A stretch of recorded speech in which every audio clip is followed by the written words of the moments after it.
Hello, everyone, and welcome to the Big Brother Canada 11 Roundtable podcast. I'm your host, Taran Armstrong, and this is, of course, the podcast where we talk about all of the 2-hour things that we see in the 2 hours afforded to us on the 2-hour daily drops in this podcast. And then based on those 2 hours, we rate the players from 1 to 10 based on how well we think they're doing within those 2 hours. With me today to do it is Maggie. How you doing, Maggie? Happy birthday! Happy birthday! Mine has a candle too. Do you like Melissa it? and I, yeah, we got you some plain yogurt, Taran. Yeah. This was a coordinated effort. They didn't even coordinate in the call ahead of time. This must have been through DM. Yeah, I didn't even say happy birthday to Taran today because of this. Look at this. I got the giant one just so I could have this giant plane written across it. I literally, Melissa, I go to the grocery store and I was like, I can't, because I was like, it's not vanilla, right? It's plain. And she was like, it's plain. And I was like, I don't even know. Is it Greek or is it just plain? So I was like, just I'm sorry. I had to get Greek. Milk jug plain. I was like, it was hard to find plain. This is the only one I could find that was actually it said plain on it. Anyway, you need to blow this out. So I don't find the plain yeah, Greek. blow these out. Blow these out, Taran. Okay, ready? Wow, it worked. It was really great for one of you. Yeah, the other one's I think I froze Maggie. You might have, yeah. Your breath just froze her. Also, I literally have like a windscreen and I blew around it. So sorry to the audio. We're good here. I'm back. Yay. Well, good. Now I'm so glad we've got that out of the way. But yeah, now I just have a big giant thing of plain yogurt at my parents' house. So I mean, sure that doesn't sound like an issue to me. I wish, Taran, I wish your thing. Yeah, I wish your thing was like donuts or something. Yes, please. I mean, honestly, that would have been so nice. Listen, if it wouldn't be a thing if it was donuts. The only reason it's a thing is because it's plain yogurt. I did have a donut today, if that helps, and I haven't had any yogurt. It does. It does. That does make me feel a little better. I did try a little bit of it because I was like, what is the thing? Like, what is, why does he like this so much? And yeah, it's not bad. It's not bad. It's like, it's kind of like when you go to like Yogurtland or whatever and you get like the plain flavor, the plain tart or whatever. I like that flavor. A lot of people don't like it, but I like it a lot. So like, it's kind of like that. It's very similar, but less sweet, less, frozen yogurty. Taran, your friendship means so much to me that I am lactose intolerant and this yogurt is going in the trash after this. This is a true symbolic gesture for you, okay? Oh my God. Wow, that's pretty good. I mean, that brand, it could go in the trash as far as I'm concerned. Oh, no. Shots fired at Siggy's. Shots fired. You know what? Just accept the gift, Taran. Just accept it. No, nothing on Maggie. Oh, no. I'd be sad if she got a brand I liked and threw it in the trash. Your yogurt's not good enough. I prefer another yogurt. I got like plain Kroger brand, so sorry. Not the fancy kind. Oh boy. Well, we are here to talk about Big Brother Canada. Oh, are we? Yeah, I think at some point we're here to do that. And we got a week to talk about. I mean, Scandal. Anonymous HOH, anonymous Veto, some targets, a target really, and a whole new house structure to talk about. So yeah. Yeah, actually, I feel like this is one of the first times we have like something to talk about. I mean, not that we have like so much to talk about or whatever, but like we do have a lot more, I feel, especially because I wasn't on the podcast last week where, once the scandal occurred, like I never got to talk about it. So, not that I feel like you guys covered it, but there's a lot going on. There's a lot going on. And you can vote on it all in the survey. The link is still live. You can find it on Twitter. I tweeted it out. You've got about 20 minutes if you're watching live to fill it out, and then answers will be locked forever. You'll never be able to change your mind. So yeah, let's talk about it, because I think the first thing to get over with, obviously, until Friday, we saw basically no content from the house after the roundtable. The roundtable was the last bit of information we got from inside the house that week. Because scandal rocked the house. We didn't even know that Vanessa was no longer there, and we did in fact give Vanessa a rating. And I gave her a 3, and I'm so glad that I didn't give her a 4. Because she We had wasn't. no idea. I mean, was we had only no 3 points clue. away from what it should have been. It's so crazy. I can't believe it. I was not expecting her to be gone. I mean, we thought that she had won safety. So we were clearly so off. We had no idea what was going on. And I feel like that's kind of been the trend for this season so far is like these ratings are just for fun and not at all serious because we can't be serious. It's physically impossible It's true. to be serious. I was telling them before the podcast started that I take when I'm on the stock watch, I take it very seriously. I take notes. I like write down my numbers beforehand, and I like. What do you even take notes on? We have content from a Friday drop and content from a drop today. Like, and I guess one over the weekend, or no? I think there were like 3. There were 3, I think. So we got one on that we Friday, didn't work one on for. Saturday, and then one today. Then today, yeah. Yeah. So it's so hard, and it's just so difficult when you're not looking at a full picture. So it's like, whose line is it anyway? The points are made up, and nothing matters, right?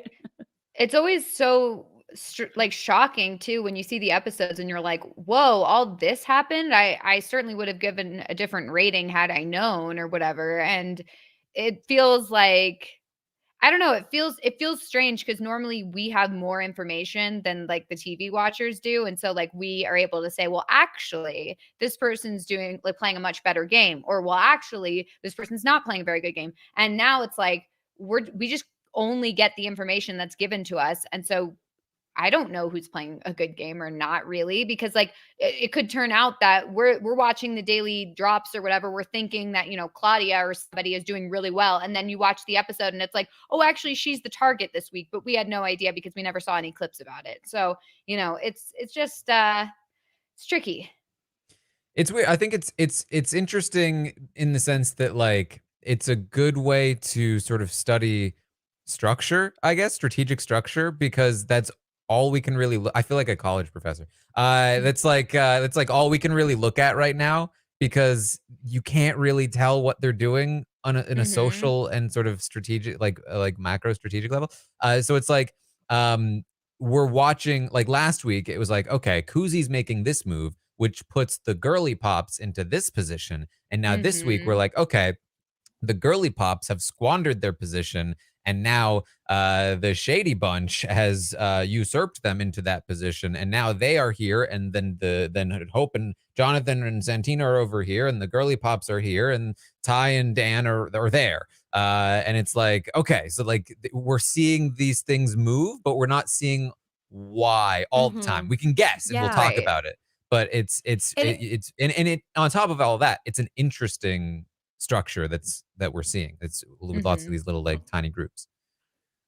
And just to piggyback off of that, Taran, like I feel like the most derivative way to describe Big Brother is like it's like a human chessboard where like you're playing chess with people. And I always am like, well, it's not exactly true because they're humans and not chess pieces. They're like not inanimate objects. And I do think that because we can't see these very small, minute conversation, these small moments between people, it has sort of reduced down what we are able to do in terms of how deeply we can analyze and how far we can go in talking about how like Big Brother is a microcosm of life, and yet we're sort of not being able, like they've hidden the life part sort of from us. So now we're sort of forced to just talk about the overarching game as a whole versus like social implications of game structure, if that makes sense. And we're also not able to really look at like individuals as well. Like it's like we're looking at, like you guys said, like we're looking at groupings of people. So it's like it's hard to sometimes differentiate like, okay, who in the girly pops is doing better than the other people in the girly pops, because like they're kind of just like one entity in this like structure. And so normally when we have the live feeds, we can kind of really get into like what each individual person is doing as part of a larger structure, like a part of an alliance and then part of the larger structure. And here we really can't, like, we can't really pick people out. I mean, obviously if someone's doing really terrible or whatever, we'll know, but for the most part you really can't like differentiate like or pick out the little details for one individual person's game, which makes things pretty, especially when we're rating people on the stock watch, makes it very difficult. It'd probably be easier honestly to like rank the or like rate the alliances or something, just like because then you'd be able to like be like, okay, the girly pops are like doing it out of 6 or whatever. So I don't know. Yeah.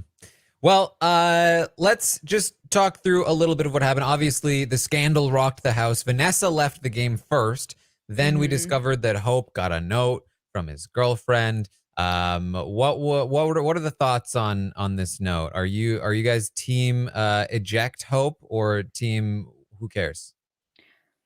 No, definitely not eject Hope. I don't think like team who cares. I think it's like it's not good, obviously, but I think like the punishment was proportionate to the crime, I guess. I don't think, I'm really glad they didn't kick him out. I was a little nervous that they were gonna just be like, "Sorry, you broke the rules, you're out." I think honestly they could have given maybe a lesser punishment. I think if there was something intentional that he was doing to, you know, cheat the game, then maybe that, like maybe obviously he would need some sort of repercussion. But I mean, this was put in his sock. They didn't check it. They didn't even, he was like telling people about it, which also my theory is that, you know, on the live feeds or the daily drop or whatever, on like March 18th or something, where Hope asked Rob to come talk with him under the covers. I think he showed him the note in that conversation because Zach mentioned in his interview with Bruno that he was showing it to people under covers. And why would he need to have that conversation with Rob under the covers? Like, unless there was something that he needed to show him that he couldn't do outside of the covers. Because it was just like, I'm thinking of quitting. I miss home. Like, that's what the conversation was. And that totally adds up to the fact that he probably, you know, showed him that note in that conversation, because they also said that Rob knew about the note. Anyway, that's my theory. But the important thing is that I don't think the note really like gave him an advantage in the game. I mean, obviously it's good to hear from your loved ones or whatever, but like it's not like he cheated to win HOH or something. And so many people in the previous years have like cheated in regards to like eating food while on slop or whatever. Cheating to win like, HOHs. cheating to win HOHs. And so, and for a lot of those, they don't get punished. They don't get anything. And we just sit there watching it on the live feeds. So I think the punishment was fine, but I do think that it is shocking that production did not know about this, that they didn't know about it until like they were openly discussing it in an attempt to get him kicked out or whatever. Like, and then they call Zach to the HOH room, like, or the diary room. Like, that is outrageous. They are on 24/7 surveillance, supposedly. And like, do you know who absolutely would have caught this?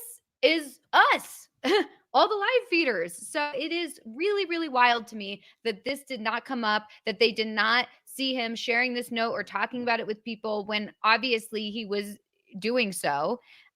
So it's very strange to me, and it's very clear that like it seems to me that people are not watching the live feeds, like even production. So I don't know what's going on, and that is the strangest part about this for me. Yeah. I mean, it's basically one of two things, right? The more likely thing is, yeah, they just didn't catch it because, you know, they're not watching that closely, right?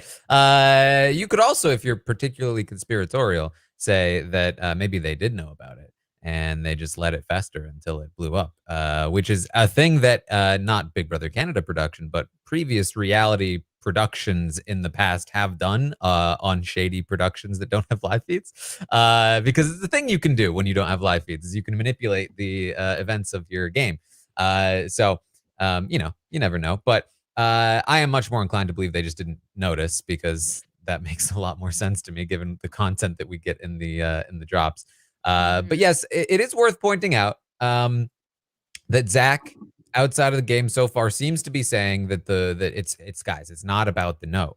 It's about the fact that he used the note to convince Ty and myself to throw the veto to him, because we were convinced that he didn't even care to be in the game because of the note. The note was proof that he didn't care to be there, because he showed it to us even though it was against the Well, rules. And yeah. that's why we threw the competition. See, I know that, but that's piss poor Big Brother gameplay. Sorry. If you have somebody there who's like, hey, look at this note about how much I love about how much I love and miss my girlfriend, I want to leave.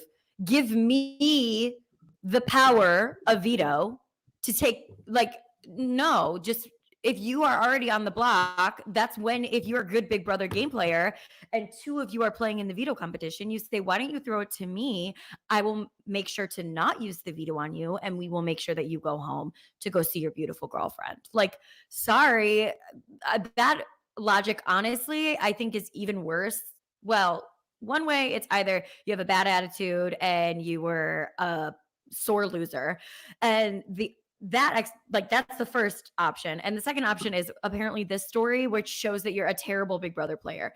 So like either one, glad you're off my screen. My score for Ty will definitely reflect his almost attempt at a quit, and then his secondary, like, I'm gonna stomp my foot and be like, hey, I'm gonna quit again. Like, spoiler alert, it's not gonna be a good score, guys. Like, I just, these people, bye. Just, oh my God, I can't. And I said this on Wednesday when I was on the recap, and it was very clear that they were talking about like some note. I was like, this is humiliating for production that it got this far, because like you said, Melissa, it just shows us you're not watching. And if you are watching and you saw it, like, you are hiding things that are illegal to have in the game. Like, this is on you, production, that you did not catch this. That, like, I think that, like I said, now we talked about two things where there's a conspiratorial version of it and like the lowest common denominator version of it, and both are terrible.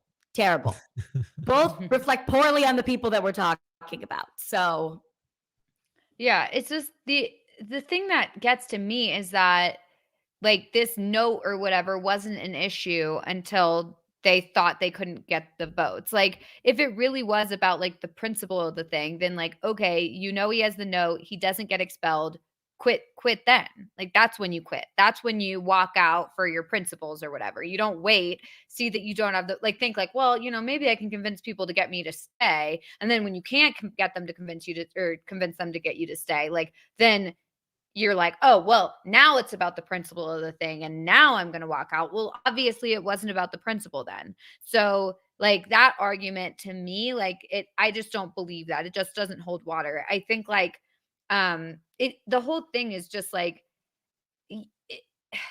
thinking that note is like a contract that says that he's going to quit the game is just like, you believed something that didn't end up being true.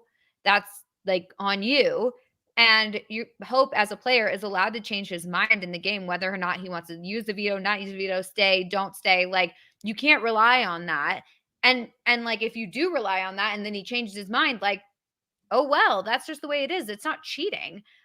So I just feel like the excuses are just, I haven't heard one yet that really influences, my thoughts on this. I think just, it seems like being a poor loser on both their parts. Like, I think Ty should not have taken it as far as he did. I think if the initial conversation happens where they're like, yeah, well, we can bring this production, and then, if we could walk, like just that initial conversation, okay, whatever, like say whatever you want. Chicken George tried to stage a walkout or whatever. So like these things happen. But I think then when he walks in the diary room after Zach is like, we're leaving, like, and he's like about to do it, like that's way too far. That's like, that is to me as a quitter. So I just like, yeah, I already am going to give Ty a 1. Like he's over for me. So that's already happening.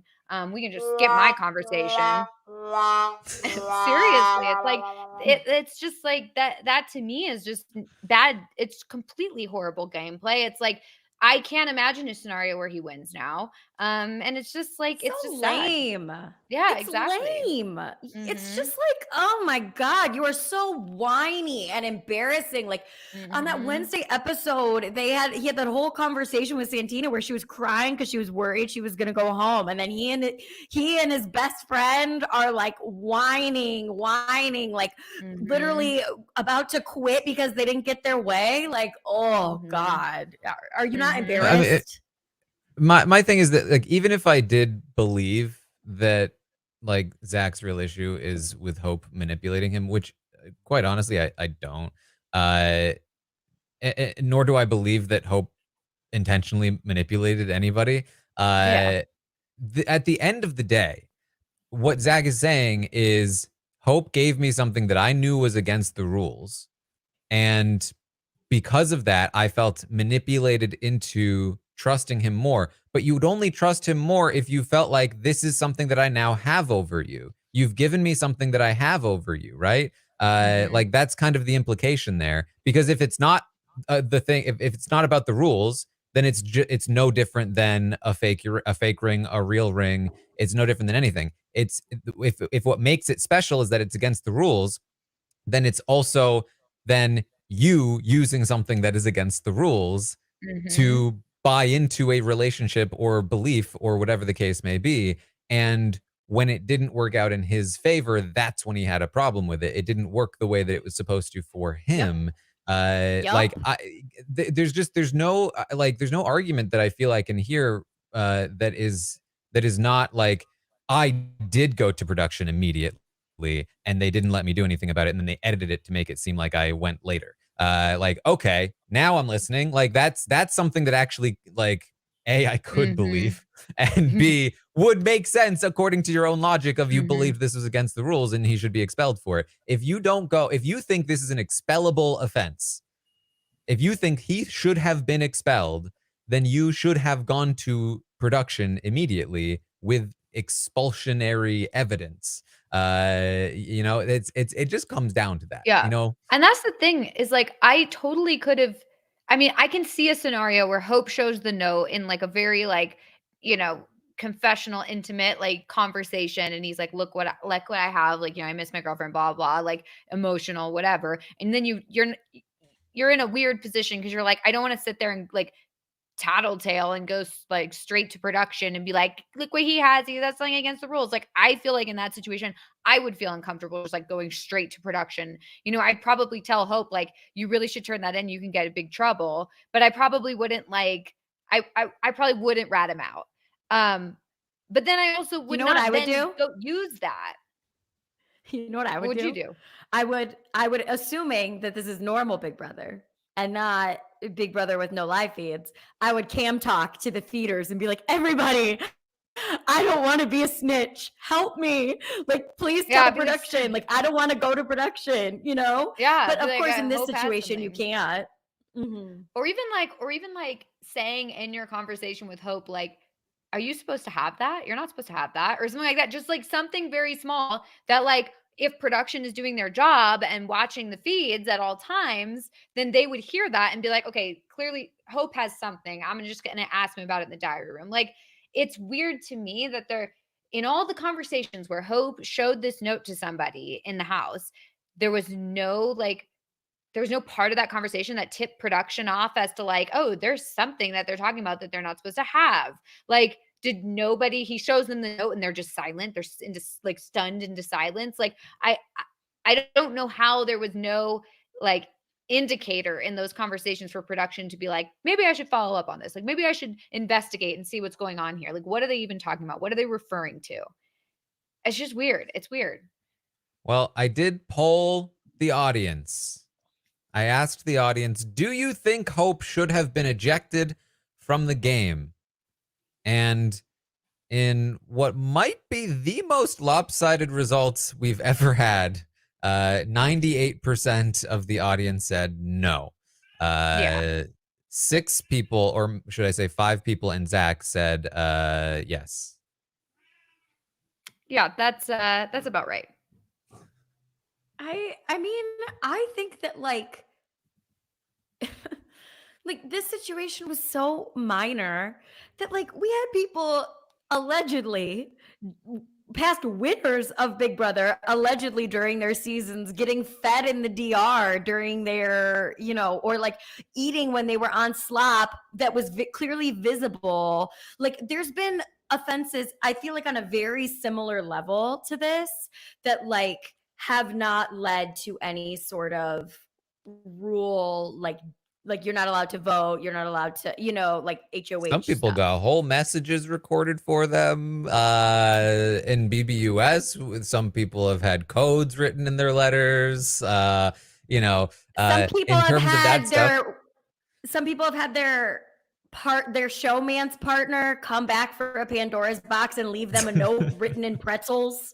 Like, you know, there's just stuff, you know, sometimes that happens that is not, I mean, if it was a situation where somebody is blatantly cheating in a way that like cheating in a competition and then they win power, you know, whatever.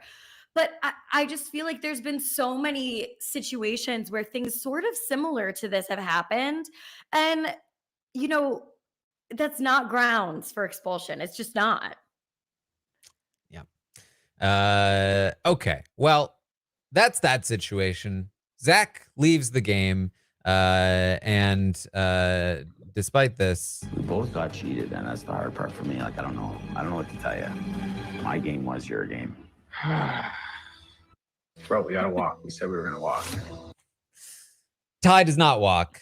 And that leaves us with a cast of 11 remaining.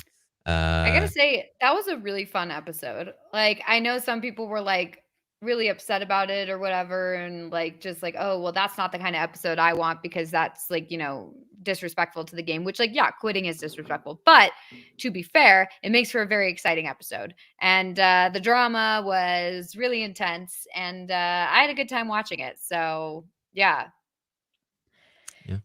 It really is such a shame that we don't have feeds because Oh my you're God, so right. yes. Taryn, this week would have been an all-timer. Oh my gosh. And it really is that classic case of like big jock bro doesn't get what he wants. Like when you were catching Rob up and he was like, this is Big Brother. Like this is Big Brother at its finest. And it is. God. And it's so sad that we're missing out on all of this.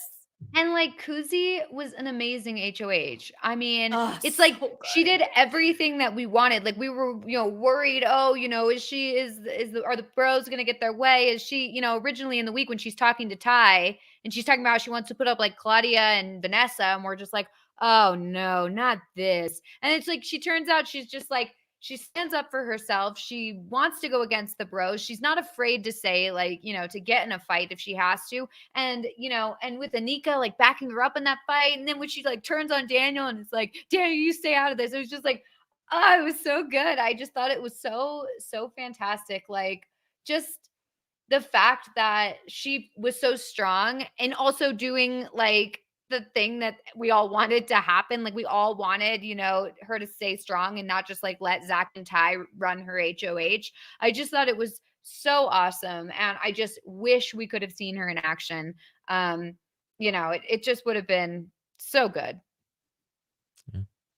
Well, after all of that goes down, we have a new week. And in this week, the HOH and Veto winner are both anonymous. We found out that Santina won this anonymous HOH, and she, with the counsel of Jonathan, decided to nominate Ty and Dan. So for the second week in a row, one of Ty's closest allies is putting his people on the block, and this time it's also him. Yes. For no reason. This does not have to happen. This is all he needed to do. It's you know, maybe this is a good time for this quote. Just should have been nice. Should have been nice. You just should have been nice. Yeah, that's all you needed to do. She just wanted to feel like she was part of the alliance. Okay. In the absence of all of the information this week to like, spend the next 45 minutes really going into in depth about every whatever thing. Can we talk about what we think of the invisible HOH and how, as the HOH, it helps or hurts you to win this? Because I really do think that the only way that the invisible HOH is helpful to you in the game is if you have to take a shot at one of your allies and you really have to do it and you need nobody to know it's you and you don't want any credit for it.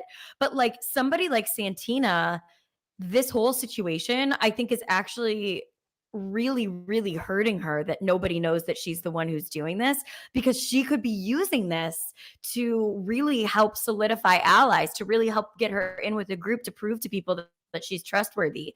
And I think that it sort of negates all of that for her. So I don't know. I just would love to hear both of your thoughts on this. So just to clarify, just really quick, if it was invisible HOH, invisible veto, whatever thing, are they not allowed to say it's them? Or is it it's anonymous, so you don't have to tell anyone, but you can tell people? I mean, they're know? probably not allowed to, in the same way that they're not allowed to tell people they're nominating them. Clearly, she's told Jonathan. So whether she was allowed to say it outright or just be like, well, I think we're pretty good this week. What do you mean? I'm just saying, I feel like with power might be in good hands. Are they in your hands? I cannot confirm or deny. Whether or not that they have to do that, it doesn't really matter, because at the end of the day, they can tell whoever they want. Yeah, because I feel like if I was Santina in this position, like Maggie said, I'd be trying to build allies by being look, should I be worried about you? Should I not be worried about you? I'd like to work with you, whatever. And just kind of using it to help her along. I feel like this is Santina's in such a precarious position because she really doesn't have a group per se. And, she was almost out the door last week. And luckily she wasn't. And now it feels like she's just going after, the next remaining big targets. And I don't know if that's the right move for her. Unless she's cut some sort of deal for herself moving forward or come to some sort of now she has a group or whatever. And I really don't know, whether she has done that. I don't really know. I mean, I think we've seen two of these now, and this one seems to be on track to be fairly disastrous for Santina's game. I mean, I know a lot of people are happy with the move she's making, but for her game, but for her, pretty bad. Mm-hmm. And it was also a pretty disastrous, Spicy V's invisible HOH week was not exactly a great one. Her other HOH was more chaotic, but better strategically, even, I think, than the invisible one. It didn't work out super well that time either. And I think that, it's not like having the invisible HOH or anonymous HOH automatically makes it worse, but I think it encourages bad strategic play where probably most of the time you should just be telling people, just everyone, that it's you. Just go ahead. Especially for somebody like Spicy V, who's I'm going to be fun and be mischievous and really play into this. That was theoretically fun and mischievous, but it didn't really work out, right? Because it just got people to trust her less, and her decisions didn't exactly align with her interests as much as they could have if she had been talking to people more about what her interests actually were. And then with Santina, it's almost the opposite, where we've seen Santina have an HOH already, and we know that her instincts are to not talk to people and not make the most of her power. And she, I think, an anonymous HOH, that only further encourages that behavior.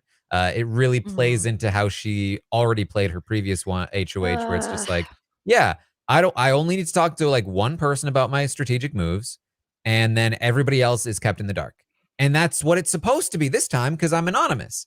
Except she should be talking to those other people. She should be building those relationships and getting the credit for being in power and not using that power on people. Koozie is somebody that she should absolutely be hey, You nominated me, but listen, I'm with you. I want these guys out too. I am not retaliating. Like, let's build something. And Koozie, in a position of vulnerability, would be forced to kind of like actually consider that offer. And instead, from what it seems, Jonathan is getting all of that credit because he's the one communicating with everyone about who he knows who the HOH is. Don't worry, you're good. He's getting the credit for that. And this is exactly, again, what happened to her in week 1 with Zach. And she recognized that it happened after the fact. She's like, all of the people that I'm keeping safe, they're thanking Zach. And the same thing is happening to her. But this time, I think it is kind of masked by the fact that this is what she thinks is supposed to happen with this kind of twist. So I don't think it's like guaranteed bad all the time, but with certain players, I think it is going to play into potentially damaging aspects of their strategic instincts. I'm wondering. Can't wait to talk about Santina in the ratings. I have so many thoughts. Know if Koozie ended up going with her plan of like if they end up using the veto or whatever, and Zach goes on the block, that like she's going to tell Santina that this was the plan all along. You were never the target, but I couldn't have you know because I didn't want this getting out or whatever. Like, do we know if she ended up saying that? I mean, not that it really matters, but I feel like it would make Santina trust Koozie to the point where she thinks like, oh, no ill will. Koozie's not actually going after me. It was just a ploy. We saw that in the episode, didn't we? That she had that conversation that? with Santina where she was like, Zach went up and Santina was like, oh, and Koozie was like, yeah, that was the plan. Oh, I didn't see that part. I saw the reaction of Santina, just like, ugh.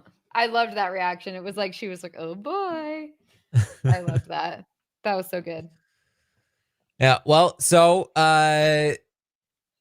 Santina probably what seems like making a fairly decent blunder here as the HOH. As we mentioned, there is some new movement talking about blunders. Right, one of the first things we saw when the drops started happening again this week is that we saw that Claudia and Ty are as close as ever. If anything, they are closer. With Zach gone, I think that Claudia, feels like, hey, I'm actually working with Ty now.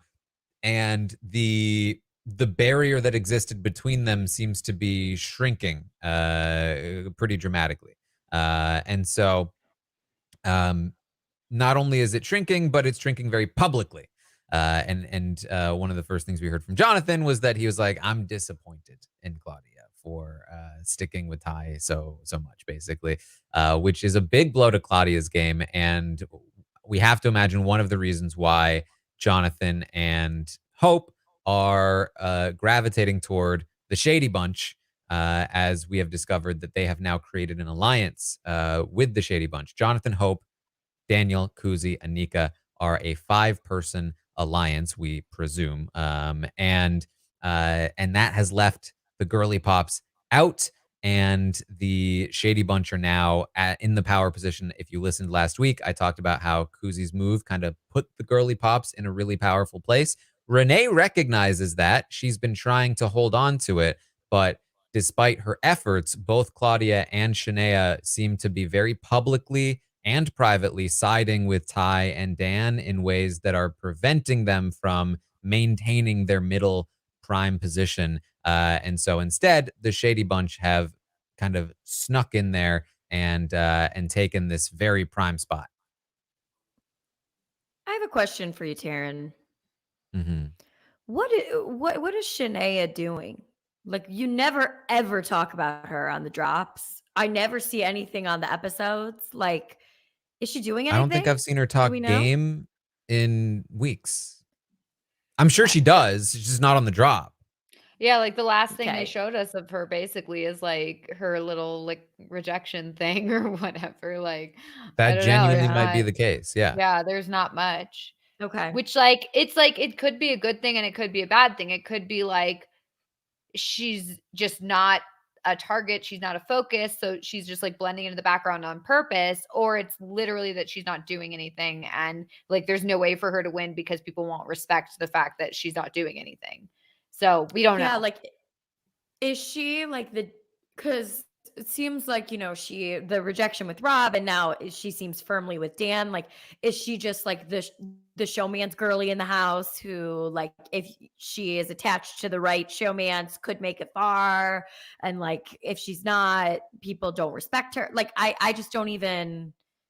I just That's yeah, exactly how Renee and Claudia were talking about her on today's drop. okay. They said that they felt like she, you know, in kind terms, you know, they were trying to be Mhm. delicate, but they were basically saying like, is she just kind of here for a showmance? Because Renee was like, thank God that Rob rejected her, because if he hadn't, I don't think she would have voted for me to stay and I would have been screwed. And now, Mhm. then after that, she was completely swayed by Zach and would have voted for Zach to stay if that had gone through. And now she's with Dan. And so we need to take Dan out in order to get her head clear so that we can work with her. Definitely Huh. not a great sign if your closest allies don't seem to respect your game very much. Now, with Dan probably on his way out the door, she's got plenty of time to change that up at this point. But that seems to be how her own allies are seeing her game. And given that that is the only perspective we are seeing her game from, you know, we don't have anything to sort of say Okay. no about that. Mm-hmm. Sure. Yeah, that's Yes. the thing is she could be doing a lot of work and could be like intentionally just like trying to blend into the background because she knows that, you know, she's safe. So why, you know, mess that up? But we don't know because we're not given that information. So it's like, you know, that's the tricky part about not having feeds. It's just not knowing people's individual games and only knowing like the major storylines that the episodes show us or that the Mhm. daily drops like show us. You know, we don't get to choose our own adventure, if you will, like in watching the feeds. We have to like go with what they give us.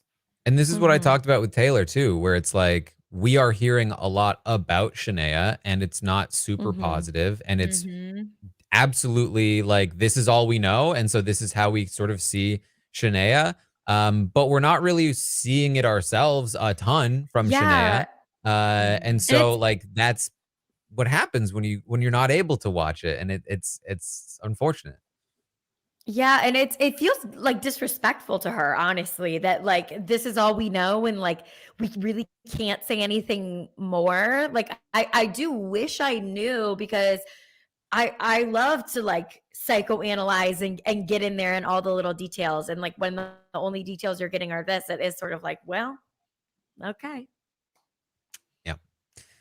So to further complicate things just a little bit more, Daniel won the veto secretly, but has confessed to his new alliance, including Jonathan and Hope, that he has it. I don't know if it was originally his idea or if both him and Koozie came up with this or if all three of the Shady Bunch came up with this or if it was Koozie's idea. I don't know whose idea it was, but both Daniel and Koozie seemed to be pitching the idea to Jonathan and Hope.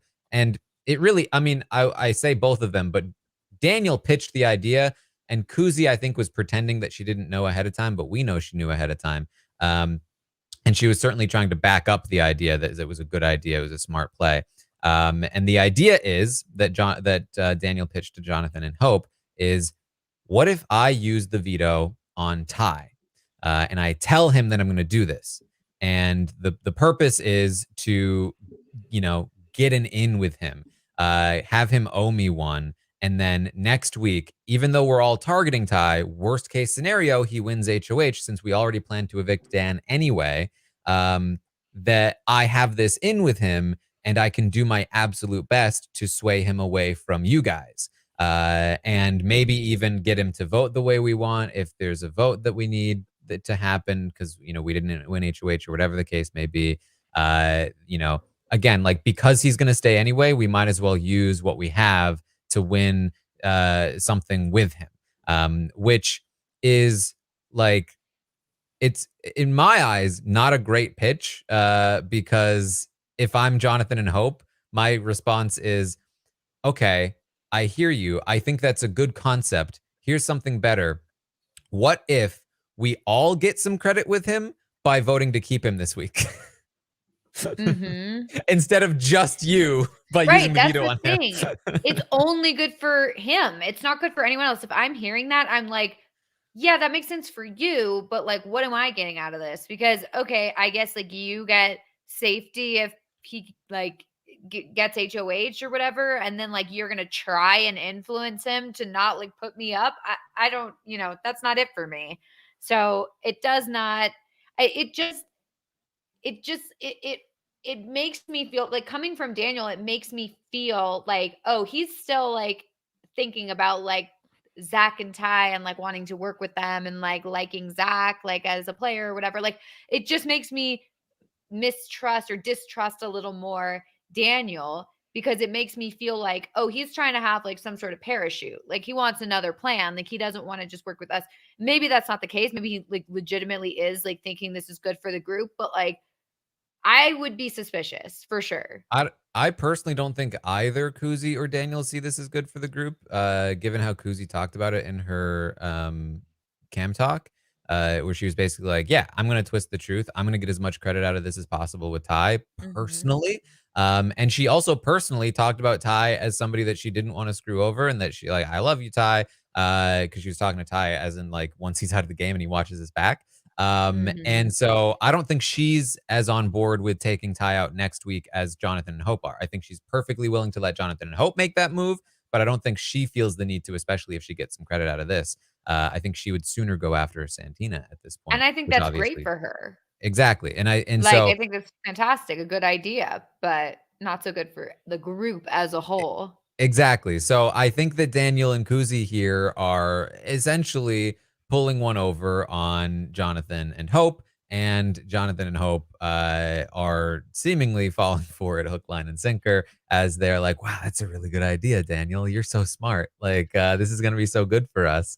Yeah, use the veto on him. Get a bunch of credit. Get him to trust you and not us. It's going to be great.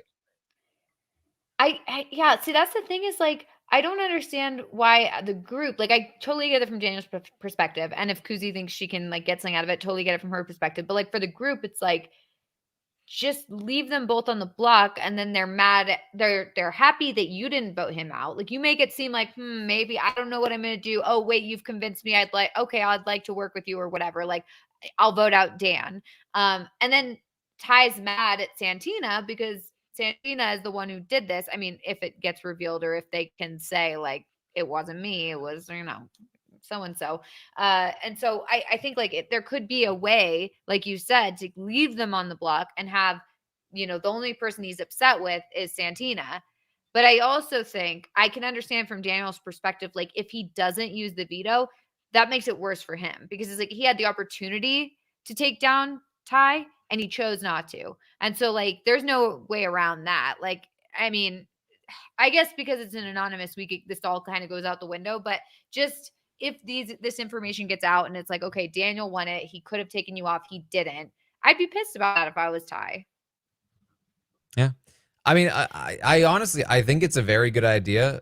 Again, I don't know who had it, whether it was Daniel's idea in the first place, or if it was Koozie that influenced Daniel, or if they both came up with it together. It's a great idea if you can pull it off, and they seem to be pulling it off. The next step in pulling it off is making sure you know who is going to go up on the block next to Dan when Ty comes down, and then you should have the votes. But like, you just need to be aware of like where Santina is in all of this, because if you don't have Santina, then she could screw you over, both with the renom and then also with the tiebreaker, since you only have 4 locked in votes if one of you goes up on the block.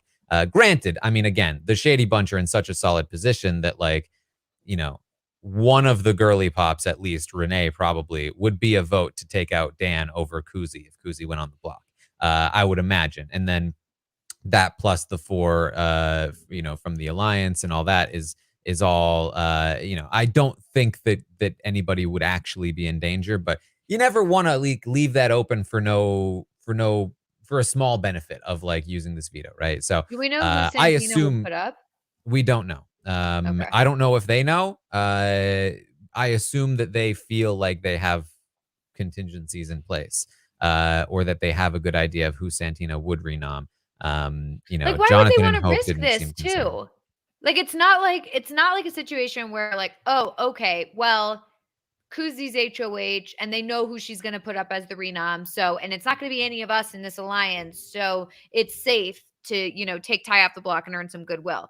In this situation, none of them are safe. Like, why would they not? Well, I think again, I'm assuming that since they're considering this move pretty heavily, that they have already discussed with Jonathan, like, okay, you know who the HOH is, and they know now too. If the veto were to be used, who do you think she would put up? Has she told you? And he probably has said she plans to put up Claudia, Shanaya, whoever. Mhm. And It's probably and why they felt Exactly. it was necessary to even share with Jonathan in the first place and pull the wool over his eyes like this. That's probably why, like, and you know, now maybe we're giving too much credit, but like, I would assume both Koozie and Daniel know what they're doing. Like, that's probably the only reason that they won this anonymous veto. They can do with it what they want. Like, they don't have to tell them that they're doing this, but they need Jonathan to get in Santina's ear, I would assume. Mhm. Yeah. Hard to say ultimately because we don't know, but yeah, I would also assume that that has either been done, that groundwork, or that it would be done before they fully decide to make the move.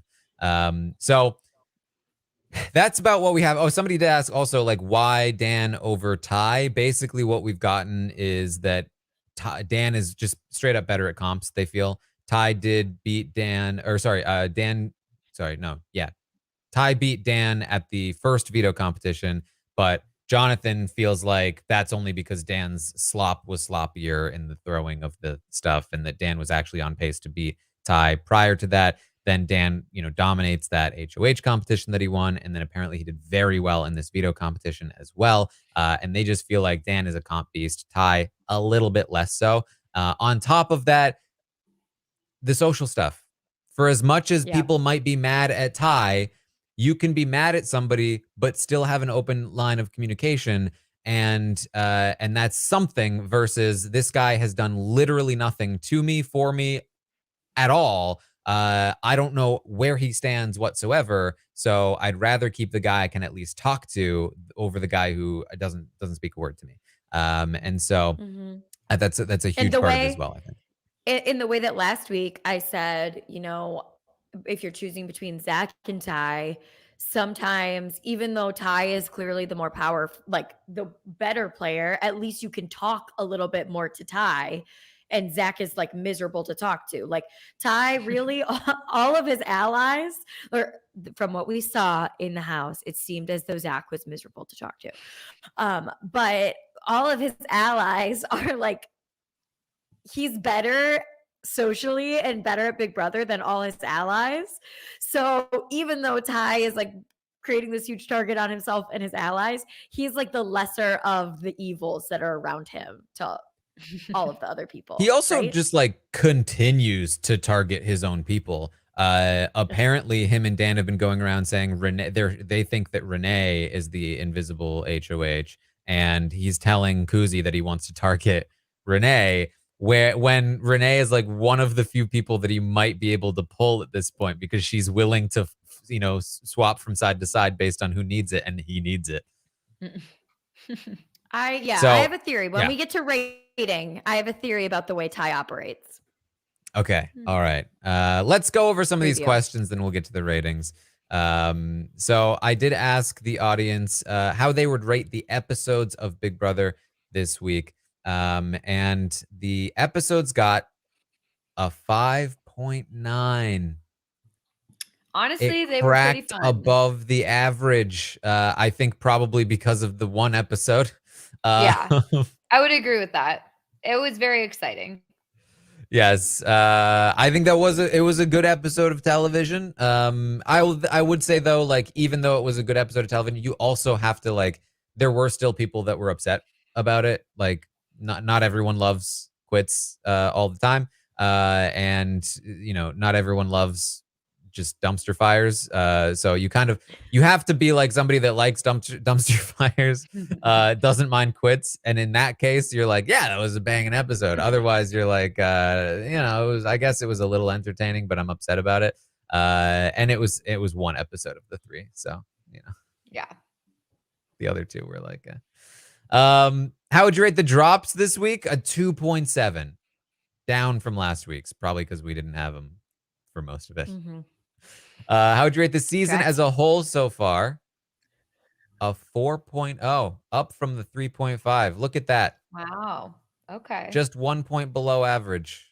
Well, I think Koozie's HOH was very well done, and it was there was excitement, there was, and the thing with like quits or whatever, like I don't love quits, obviously. But I think like there's a difference between a quit like a Vanessa quit where it's like handled in the first 2 seconds of an episode. We didn't even get like a diary room session with her being like, hey, like this is what's going on, or like it doesn't even have to tell us what's going on, even just being like, I'm really sorry, I hate to leave, I love the game or whatever, and then we at least get like a goodbye from her or something, instead of just like an announcement that's like, yeah, she's gone anyway, let's move on.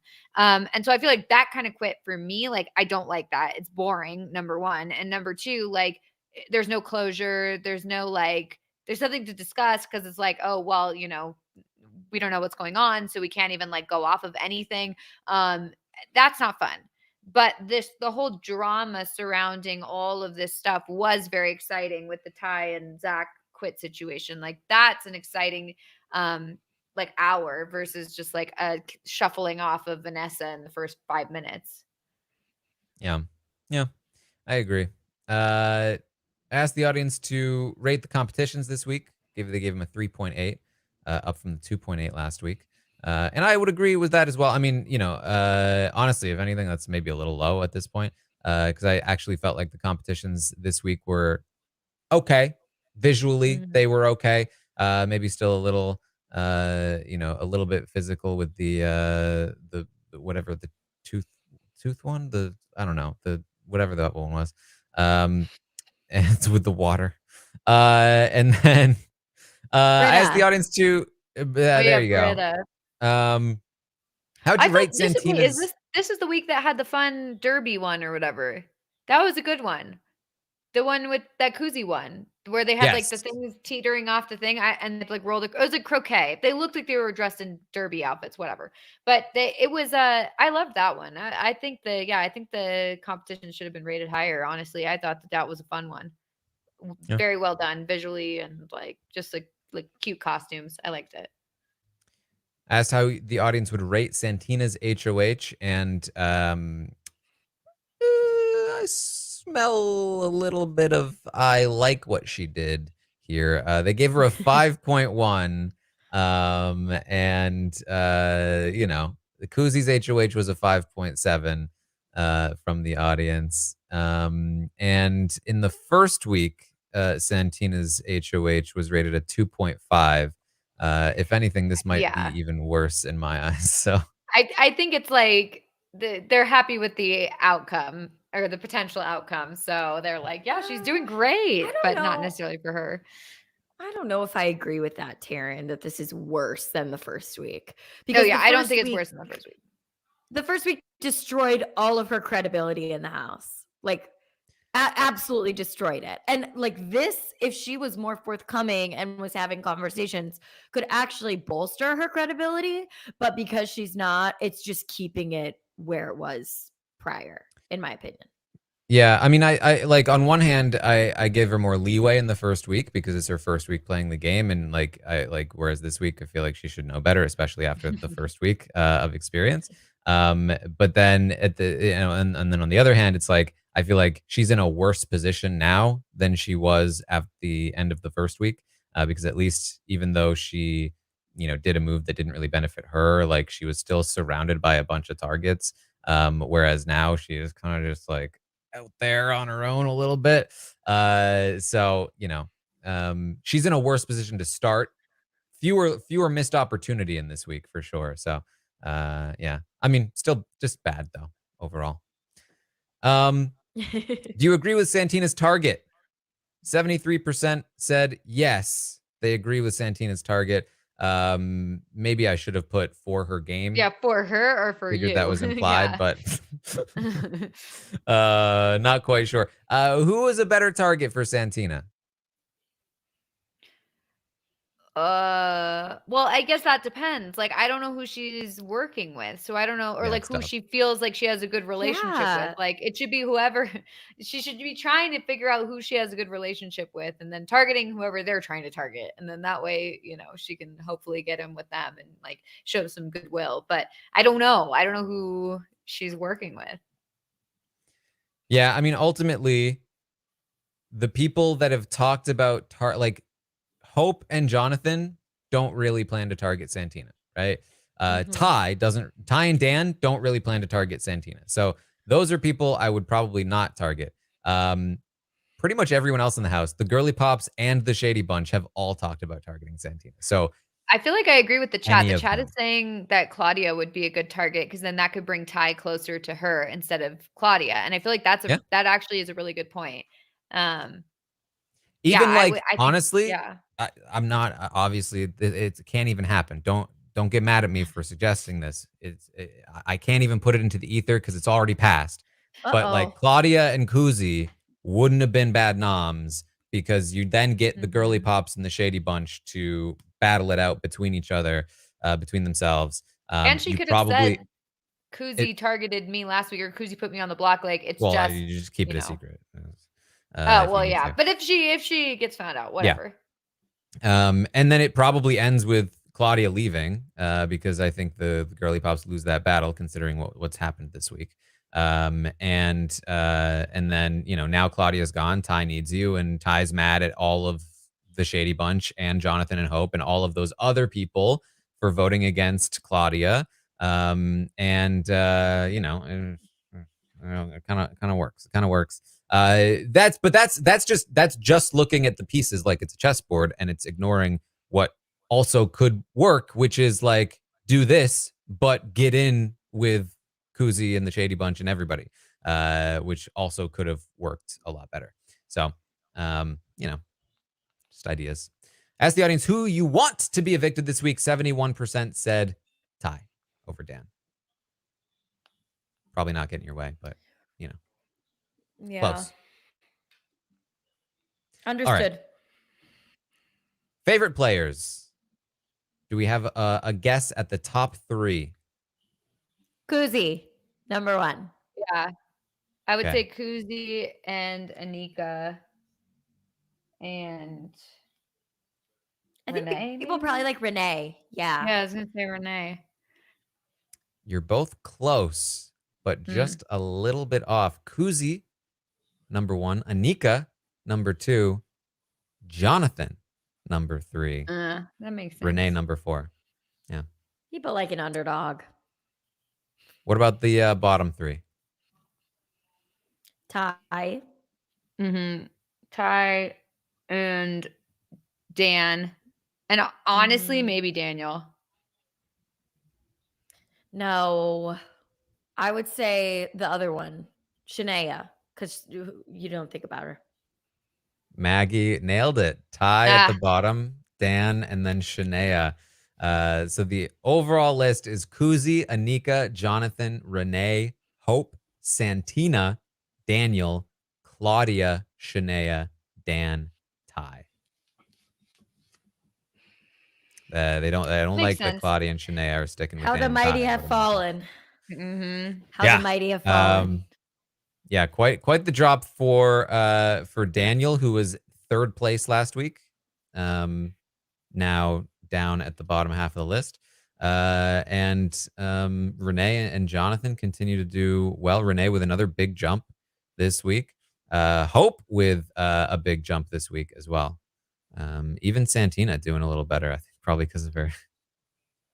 I liked Hope a lot Nominations. more after this whole week went down. I just felt so horrible for him when he was getting confronted by Zach and Ty. It just was so awful. And, I just felt bad for him.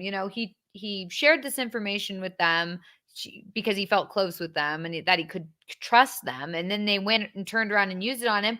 And he, for probably a good amount of time, felt like he was about to be kicked out of the whole thing. And, that's really scary. So I just felt so bad for him. And then he had that amazing DR. That was such a good DR. It was so genuine. It just felt totally not scripted, totally genuine. when he's talking about being a puppet on their hands or whatever. It was just so well done. I really liked Hope this week. All right.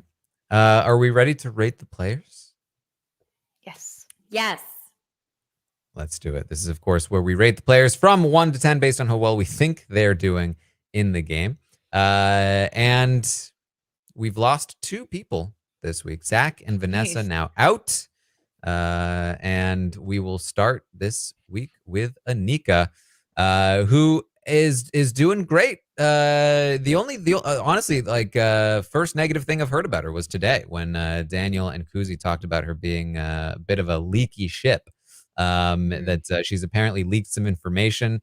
Not great. You know, you don't want to have a reputation within your own alliance, similar to the Shanaya thing, where they don't really like respect your game and they're talking about you as though they need to like handle you. But I think she's fine. You know, I'm not super concerned about that for her. There's a long game ahead, and I don't think she's anybody's target anytime soon. She's in a very great spot within the shady bunch. And I feel very, very good about it. So I'm going to give her a 7. Melissa, what do you think? Yeah, I feel the same way. I was very impressed with her this week. And I feel like she's in a pretty decent spot. And so far I kind of like what she's doing. So I'm gonna give her a 7 as well. All right, Maggie.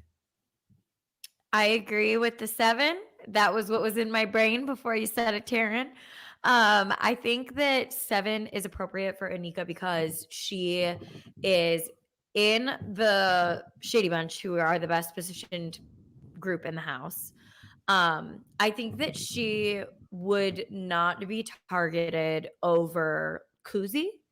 But I do think, like, I think Koozie would go home before she would, but I don't know about Daniel.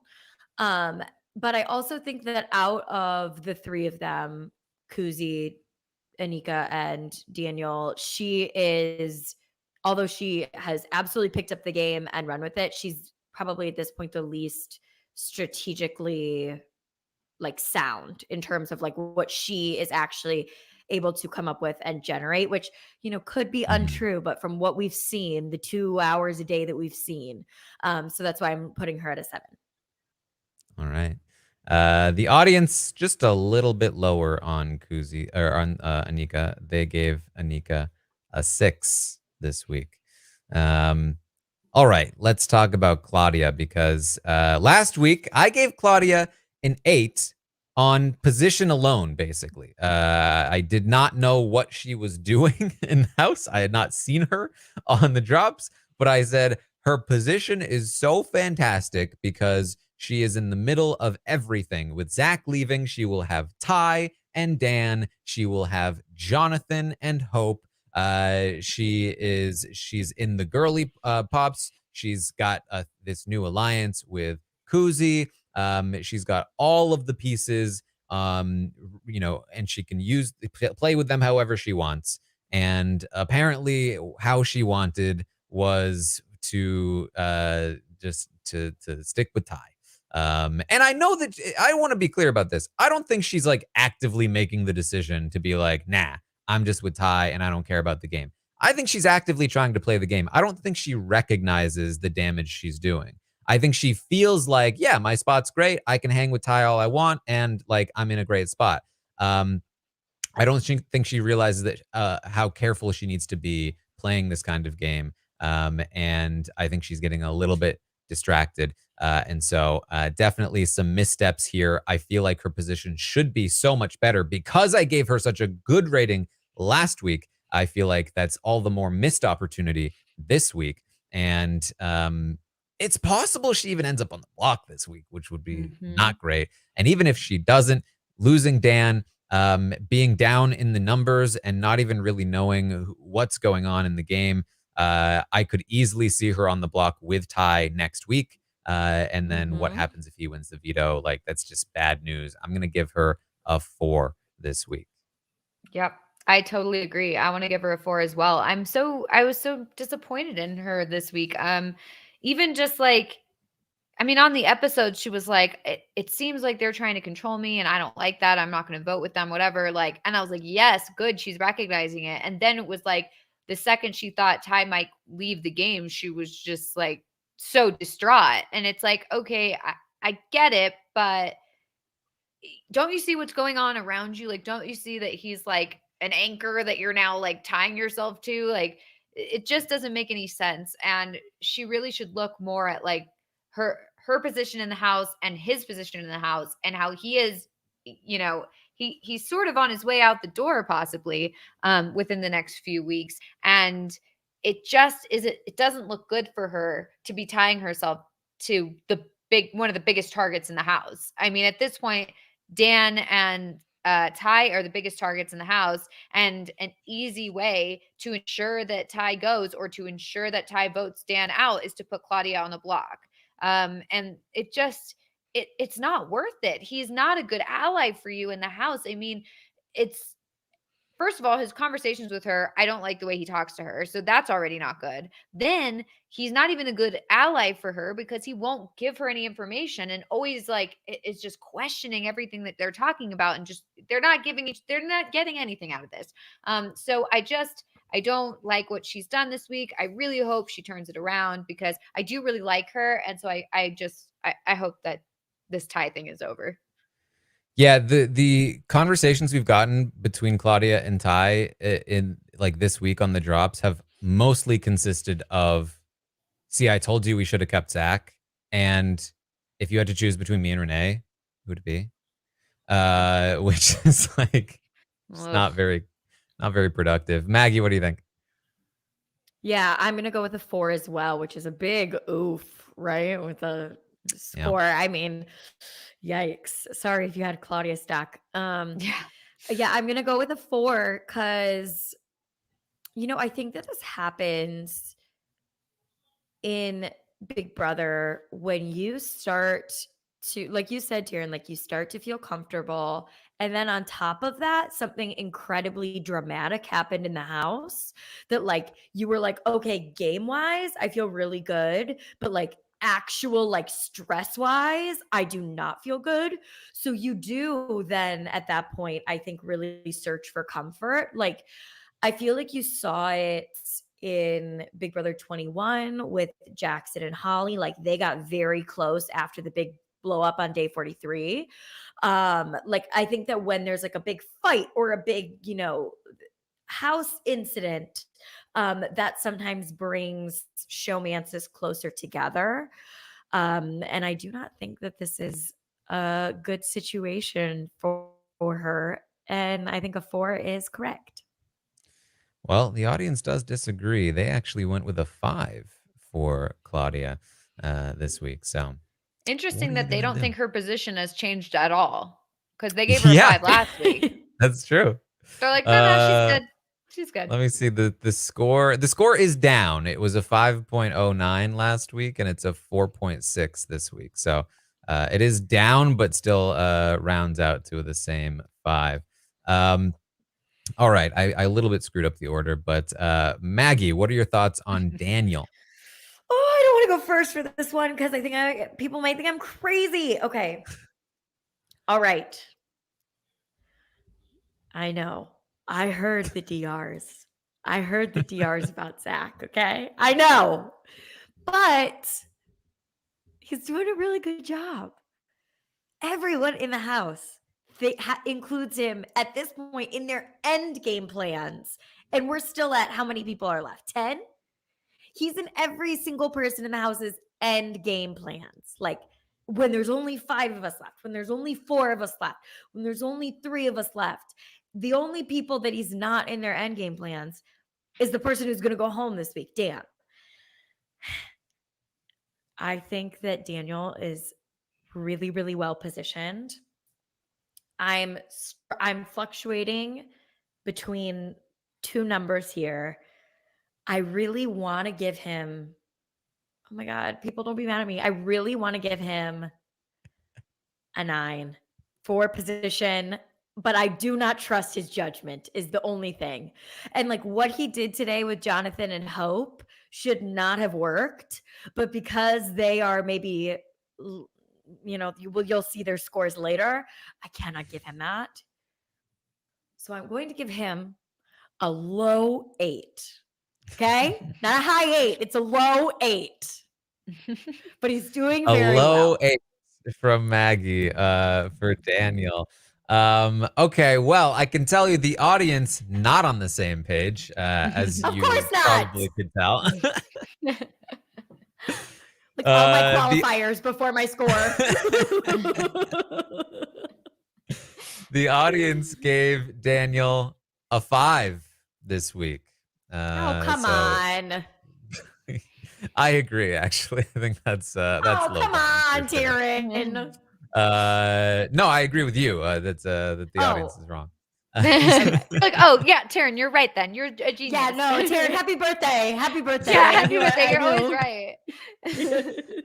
But yeah, it was tricky for me. I wasn't thinking quite 9, but I was thinking 8 for Daniel. And honestly, I'm still tempted to. But the issue is that like the grading period is, if the grading period was just this week, just what we've seen in Right. these drops, yeah, I think it's an easy 8. But I also am trying to consider like, okay, last week he made some questionable decisions, and but the thing too with that is that like, okay, he made some questionable decisions, but like, did it actually actively harm him?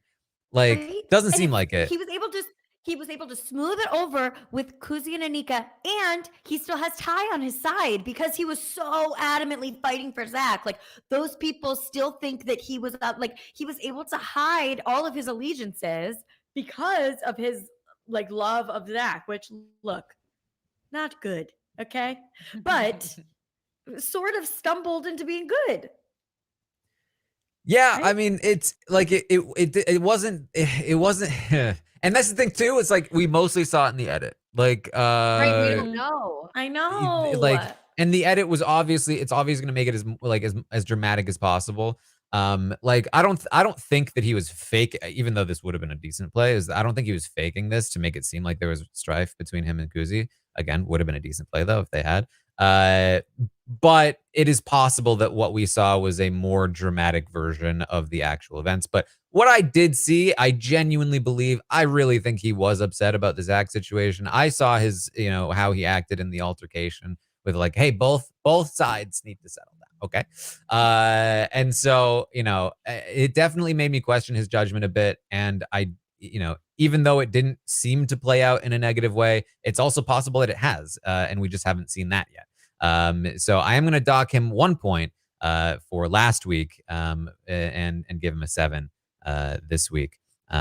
It's tough. He might be the person who is in the single best position in the house, considering his position within the girly pops and the fact that he's about to use a veto on Ty.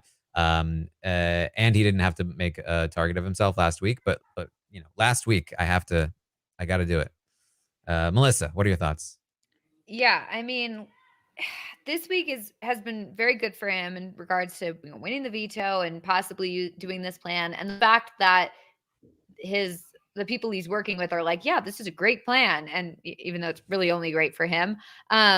So I think overall that's very good. But yeah, last week for me, I feel like I can't get over it.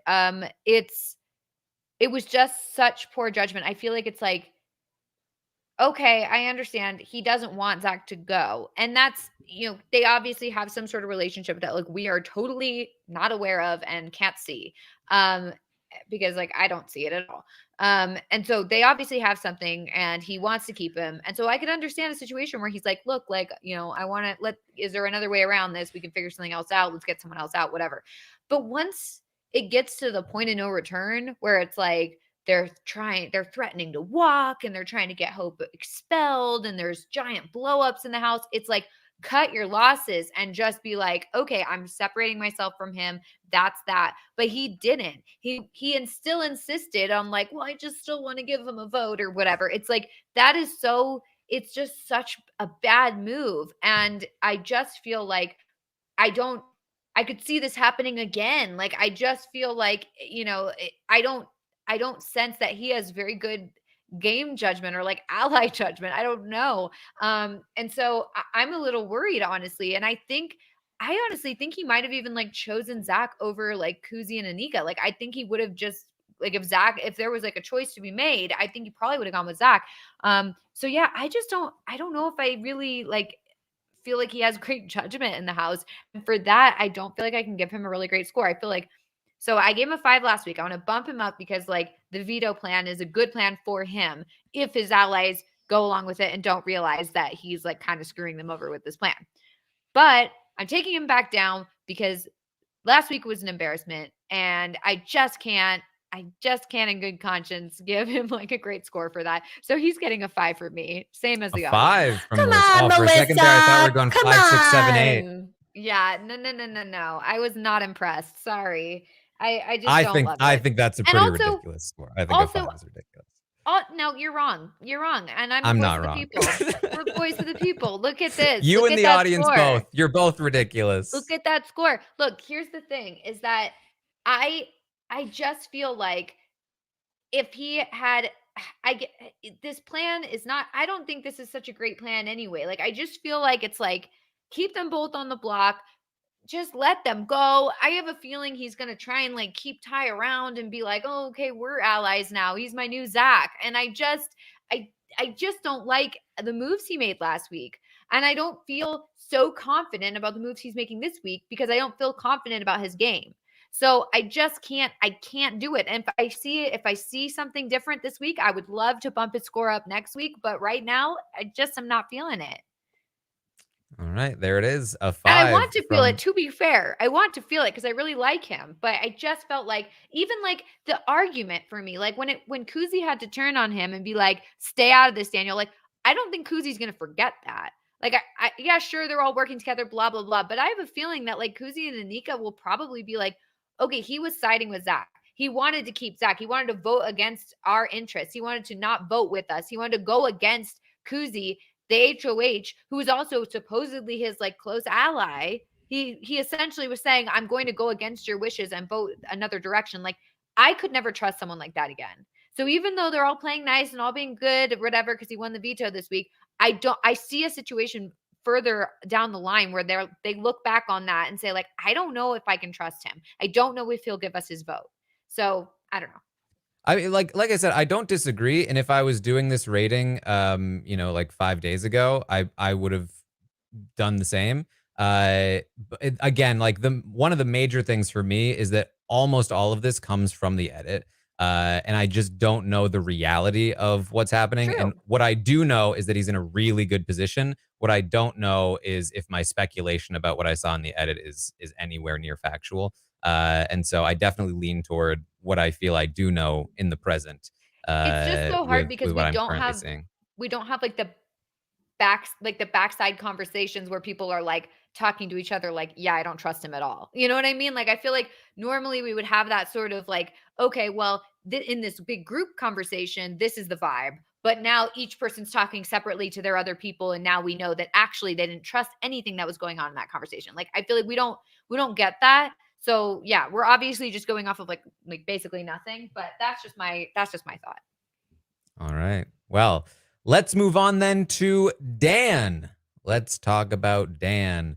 I can tell you that the audience gave Dan a 2. No. 2 for Dan. I feel like I haven't seen anything from Dan. I don't even know, like, I feel like I can't give him a 1 because I don't even know what he's done. You know what I mean? Like, he's not even like on my screen enough to warrant a 1 because what would I say? What would be my reasoning? That he's out? Like, I don't know. I got to agree with it too. Mm-hmm. Yeah. I mean, I think I'm going to be generous and give him a 2, but I honestly it could be a 1 because like, I don't know if this is really any necessarily like fault of his own, but like he got so caught up in like the scandal last week. Like, his name was brought up by like Arissa or whoever it was who said like these 3 people found this note or whatever, and like, or you were discussing this note and his name was said. And so it's like, the fact that he's looped into that, and I don't know if he was able to like separate himself and be like, look, I had nothing to do with this. I just was in the room, like I think that's not a great position to be in, to be kind of lumped into that group. And I don't know if he's done anything, this week to try and prevent him from going home. Like, I don't know what's been going on. So I guess because I don't know, he could be doing work on the back end. I think I have to give him a 2, even though he probably is a person to go home this week. So yeah, a 2. Maggie, what do you think? I feel like that Kiki Palmer meme about Dan. It's like, I hope I don't sound ridiculous. I don't know who this man is. Like, he could walk past me on the street and I wouldn't know a thing. So I guess a 2. Sorry, Dan. Sorry to There this it is. man. All right, let's move on to Hope. Hope in definitely a better spot than he was before. I would say, last week we all gave Hope 1s because he was not volunteering for the block and didn't want to be here. I think that, and one of the things we talked about is that like Hope at the end of this game is gonna have a really hard time winning after all this talk of quitting. That said, I think that the whole Zach and Ty business kind of gave him a little bit of a reset, because now he's here to play. He stood his ground against Zach and Ty, and pretty much everyone in the house feels bad for him in that situation. Nobody agrees with what Ty and Zach did to him, and it's all kind of just like okay now. He's definitely not like in a great spot. I think he will still have trouble winning the game, given that he wanted to quit. Granted, he also, we know now, is talking about like it was all a ploy. I never wanted to quit, which he will probably say in his final 2 speech. Which again, if people are like, I don't want to vote for the person next to him, and he's giving me the excuse I need to vote for him, like that could easily work. So he's okay here. It's not a terrible place to be. He's certainly falling for something that he shouldn't be falling for. I have no idea why he's allowing Daniel to use this veto in the way that he is. And so my sense on him in terms of his game sense is certainly pretty low still. But overall, better position than the 1. He's going to recover a bit. I'm going to give him a 3. Melissa, what do you think? Yeah, honestly, I think he's in a much better spot. And I think he's like gotten really close with Jonathan. And I feel like that's like a good ally for him to have. And plus, now that they've kind of formed this larger group, I think that's great. He's being included in discussions. Like, I totally think you're right. I think that this was a reset for him. And the hope is that he can build from here. I don't know if he can, but like, I'm going to give him the benefit of the doubt and I'm going to give him a 4. A 4 from Melissa. Maggie, what do you think? Yeah, I see Hope 1,000,000% as being one of those like hangers on who go mid jury. Like one of those people who like people are like, yeah, well, let's not really waste a week. Like, he's sort of a block star. You don't want to waste a week on him. But finally there becomes 1 week where he's up against someone who like is a great player and convinces everybody to vote him out instead of them.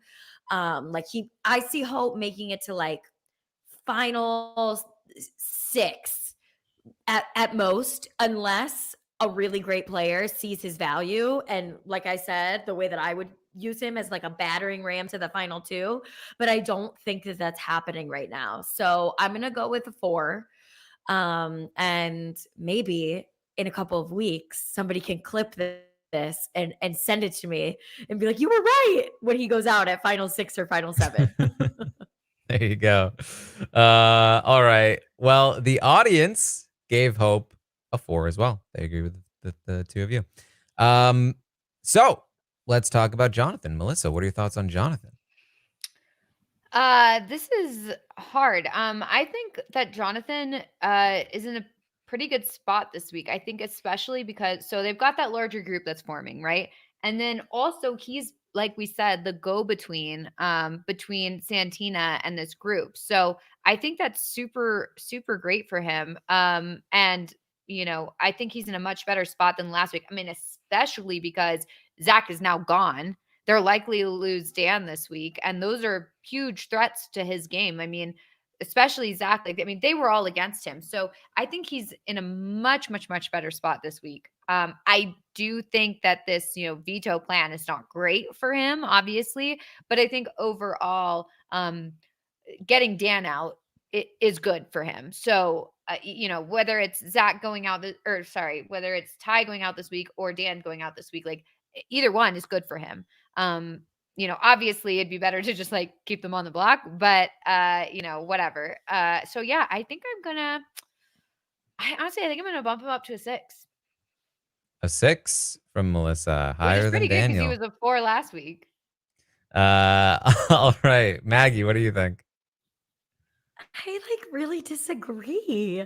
I feel like he's in not a great position. I feel like he's the number one target if anyone from the other side wins. Like Taran's been talking about, like he's the guy who's like, we are in an alliance. Like I'm the face of this alliance.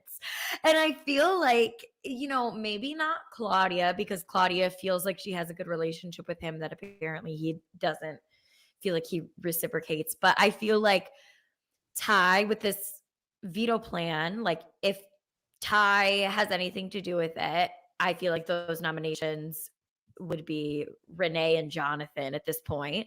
And I don't know if I think that he is as well positioned. Like I feel like out of that side, like if we're looking at two sides of the house, it's the girly pops and Ty and Dan, and then it's Anika, Daniel, and Koozie, and then Hope and Jonathan. Like he's the one who goes. Because I don't think that Hope would, if he's up with Hope, I think he goes before Hope. I don't know. The 6, I was going to give him a 4, but now Melissa and the chat are making me feel like I'm crazy. I mean, look, to be Well, fair, hey, like, Melissa in the chat gave Daniel 5, so Yeah, I don't know true. if you should be listening to them. To be fair, Yeah, like, I think that's the thing is that I don't know. Like, you don't know. None of us know. So like Yeah. this year it's very different from previous years, because previous years we can like, be like, well, no, I really believe my position's the right one. It's like this year I'm like, okay, sure, Maggie, you're right. Yeah. Like, because Yes. I really don't know. Thank you for your support, Melissa. I'm giving him a 4. Fair enough. Hey, fair enough. This year is just so tricky because like I could absolutely believe you. So like I don't know. I just go off what I'm thinking, but there's really no way to like back it up. So Yeah. Well, Maggie, you chose wrong because the audience gave him a 6. Oh, hey, you know what? bad play. I just give voice to the people. Yeah, Jonathan's an interesting one. I feel like he has decent instincts in the game, but he tends to be very like black and white with how he sees the game, which is not going to be great for him always. It's good for building alliances, which he clearly is doing. I think he's doing good work this week to build things and not let on to Claudia that he's kind of like drifting away from her. That said, I don't think he's setting himself up very well at all for the future. Again, like this thing with Ty is a short-term issue, but it's representative of a long-term issue, which is that the women are with the Shady Bunch and he's with the Shady Bunch. And Santina is a target of both the Shady Bunch and the Girly Pops. And if he loses Santina, then he only has Hope. And that's not great. So he is firmly kind of planted on one side and he's not very well supported. He basically only has the support of the middle group. Whereas at least the Girly Pops have the support of like the guys, even if they're dwindling. He doesn't even have that. So that's not great. That said, I do feel like he's in a better spot than Hope. Ty would target Hope before Jonathan right now. Claudia and them would target Hope before Jonathan right now. And I don't think that the Shady Bunch would look at targeting Jonathan anytime soon.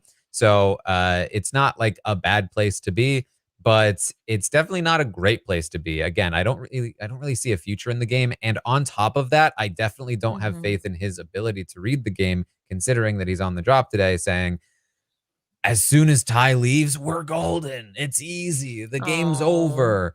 Ooh, I don't think so. Sweet But Jonathan. hey, maybe he's right. Maybe the Shady Bunch will just take out the girly pops, even though that's not really in their interest, and I don't see why they would do it. Koozie was talking about them getting to the final 5. You never know. But I'm going to give him a 5. That's how I feel. Okay, let's talk about Koozie. Maggie, how do you feel about Koozie? Okay. Again, why did I have to go first with Daniel and Koozie both? Because I feel like they are, like, Daniel, I think, is in a better position than Koozie right now. Like I said, Daniel is included in every single person's, yes, positionally. Koozie is the reason I think that Daniel is in this position. Like, I think that Daniel sort of fell backwards a bit into it. Koozie is the one who did all of the work for them. I trust her game instincts so much more than I trust Daniel's. Like, I think that if we are, and again, this is only representative of what we've seen. You know, I have no idea the truth. But I think that, like, if I'm rating game instincts, it's like Koozie's a 10, Daniel's a 5. So I was going back and forth, like, do they get the same rating for me? Because but I do think I'm going to give Koozie the 9 because of what she was able to do last week into this week. I do think I'm just going to go for it, and I'm going to give Koozie the 9. And I think that she should be rewarded for everything that she did last week. All right. Well, 9 from Maggie. The audience gave Koozie a 7. 7 from the audience. Yeah, it's pretty high haters. from an audience. The audience usually, like, yeah. Well, what's interesting is that they gave her a 7 last week. And so they stuck with the 7 this week. So I, last week, gave Koozie a 7, not because I agreed with her decision, not because I thought it would work out, but pretty much solely because I felt like with the lack of information, I trust Koozie as a player. And, you know, I think that there's, you know, a chance that because she's a good player, this will work out, either because she's planned it ahead of time or that she'll make it through. And here we are the following week, and I feel like it didn't work out very well, her plan. I do think that Zach was a mistake, and it did seem to almost backfire, and it did give the girly pops an advantage. However, Koozie, I think, is probably the best player in that house. And her mistakes are not as big as most of the other players' mistakes. And she's able to capitalize on other people's mistakes. And so at the end of the day, she is still succeeding and making it work this week and is in an even better spot than she was last week, having made this move. And absolutely having the kind of social credit that would allow her to win the game if she were to make it to the end. You know, maybe it's a little early for that, but like, she's in a solid place. She's got great relationships. I do fear for her end game. She talked about being at the center of this group of 5 and feeling like everyone would take her. I think we know that's probably not true. We know that Daniel and Anika have a secret final 2, which is one of the many reasons why I think Daniel is just a little bit more well-positioned than her at the moment. And then on top of that, we know that Daniel has also kind of outpaced her with the girly pops who want Daniel in their final 4 instead of Koozie and Anika. And then the thing that she might have a leg up on is I don't know what her relationship is with Jonathan and Hope, but I assume it's better than the one that Daniel has with them. I'm not sure, but you know, maybe. So we'll see. So I think she's certainly competitive with Daniel for the best position. But again, the thing that makes the difference for me is that I have a lot of faith in her as a player to not make big mistakes, and to be able to recover if she does make a mistake and capitalize on others' mistakes. And so I'm going to give Koozie an 8 this week because solid stuff from Koozie. Melissa, what are your thoughts? Yeah, I love Koozie. And I feel like she's in a good spot this week, even after her HOH last week. And I feel like that could have gone either way. And especially with Santina winning HOH. I mean, Santina was the one who was nominated by Koozie. And so I think this week, the fact that Santina is HOH and Koozie's not a target of hers, and instead she's going after people who Koozie would target, I think is fantastic for Koozie. And I really, she made some missteps last week. Yes. With, nominating Vanessa and it wasn't super great the way it all went down. But I think overall, I think she had just had such a great HOH, especially for us. And so everything that she did, I want to give her a reward for that. So, and like you said, I do really tend to have faith in her abilities. So I feel like she could get herself out of a situation. So I'm just gonna, based on last week's performance, I'm gonna give her an 8. An 8 from Melissa. All right. Let's move on then to Renee. The audience gave Renee a 5. 5 from the audience this week, up from their 4 last week. I will say, based on what I have seen on the drops, especially this week, Renee definitely seems to be the member of the girly pops who has her head sort of in the right place, thinking about where they want to move, how they want to move. And I think that, and I've been saying this, I think from the start, that despite her position as a Pawn Star, she was underrated in the game strategically. Unfortunately, I guess I would say her social game is what's lacking here. I don't think it's bad, but for whatever reason, the strategic mind and the social game are not linking. And she just has a lot of people that are just consistently out for her. And this is an assumption. She's might not be doing anything wrong. This might be just a case of initial perception based on the dead last twist. If she wasn't on the block in that first week, maybe the entire game is different for her. But something is not clicking in her game, and it seems as though there's maybe some strife with Claudia and Shanaya. At the very least, we know that from the diary rooms, Claudia and Shanaya claimed to be, or at least Claudia claimed that she was closer to Shanaya, that they had a final 2, and that Renee was the one on the outs.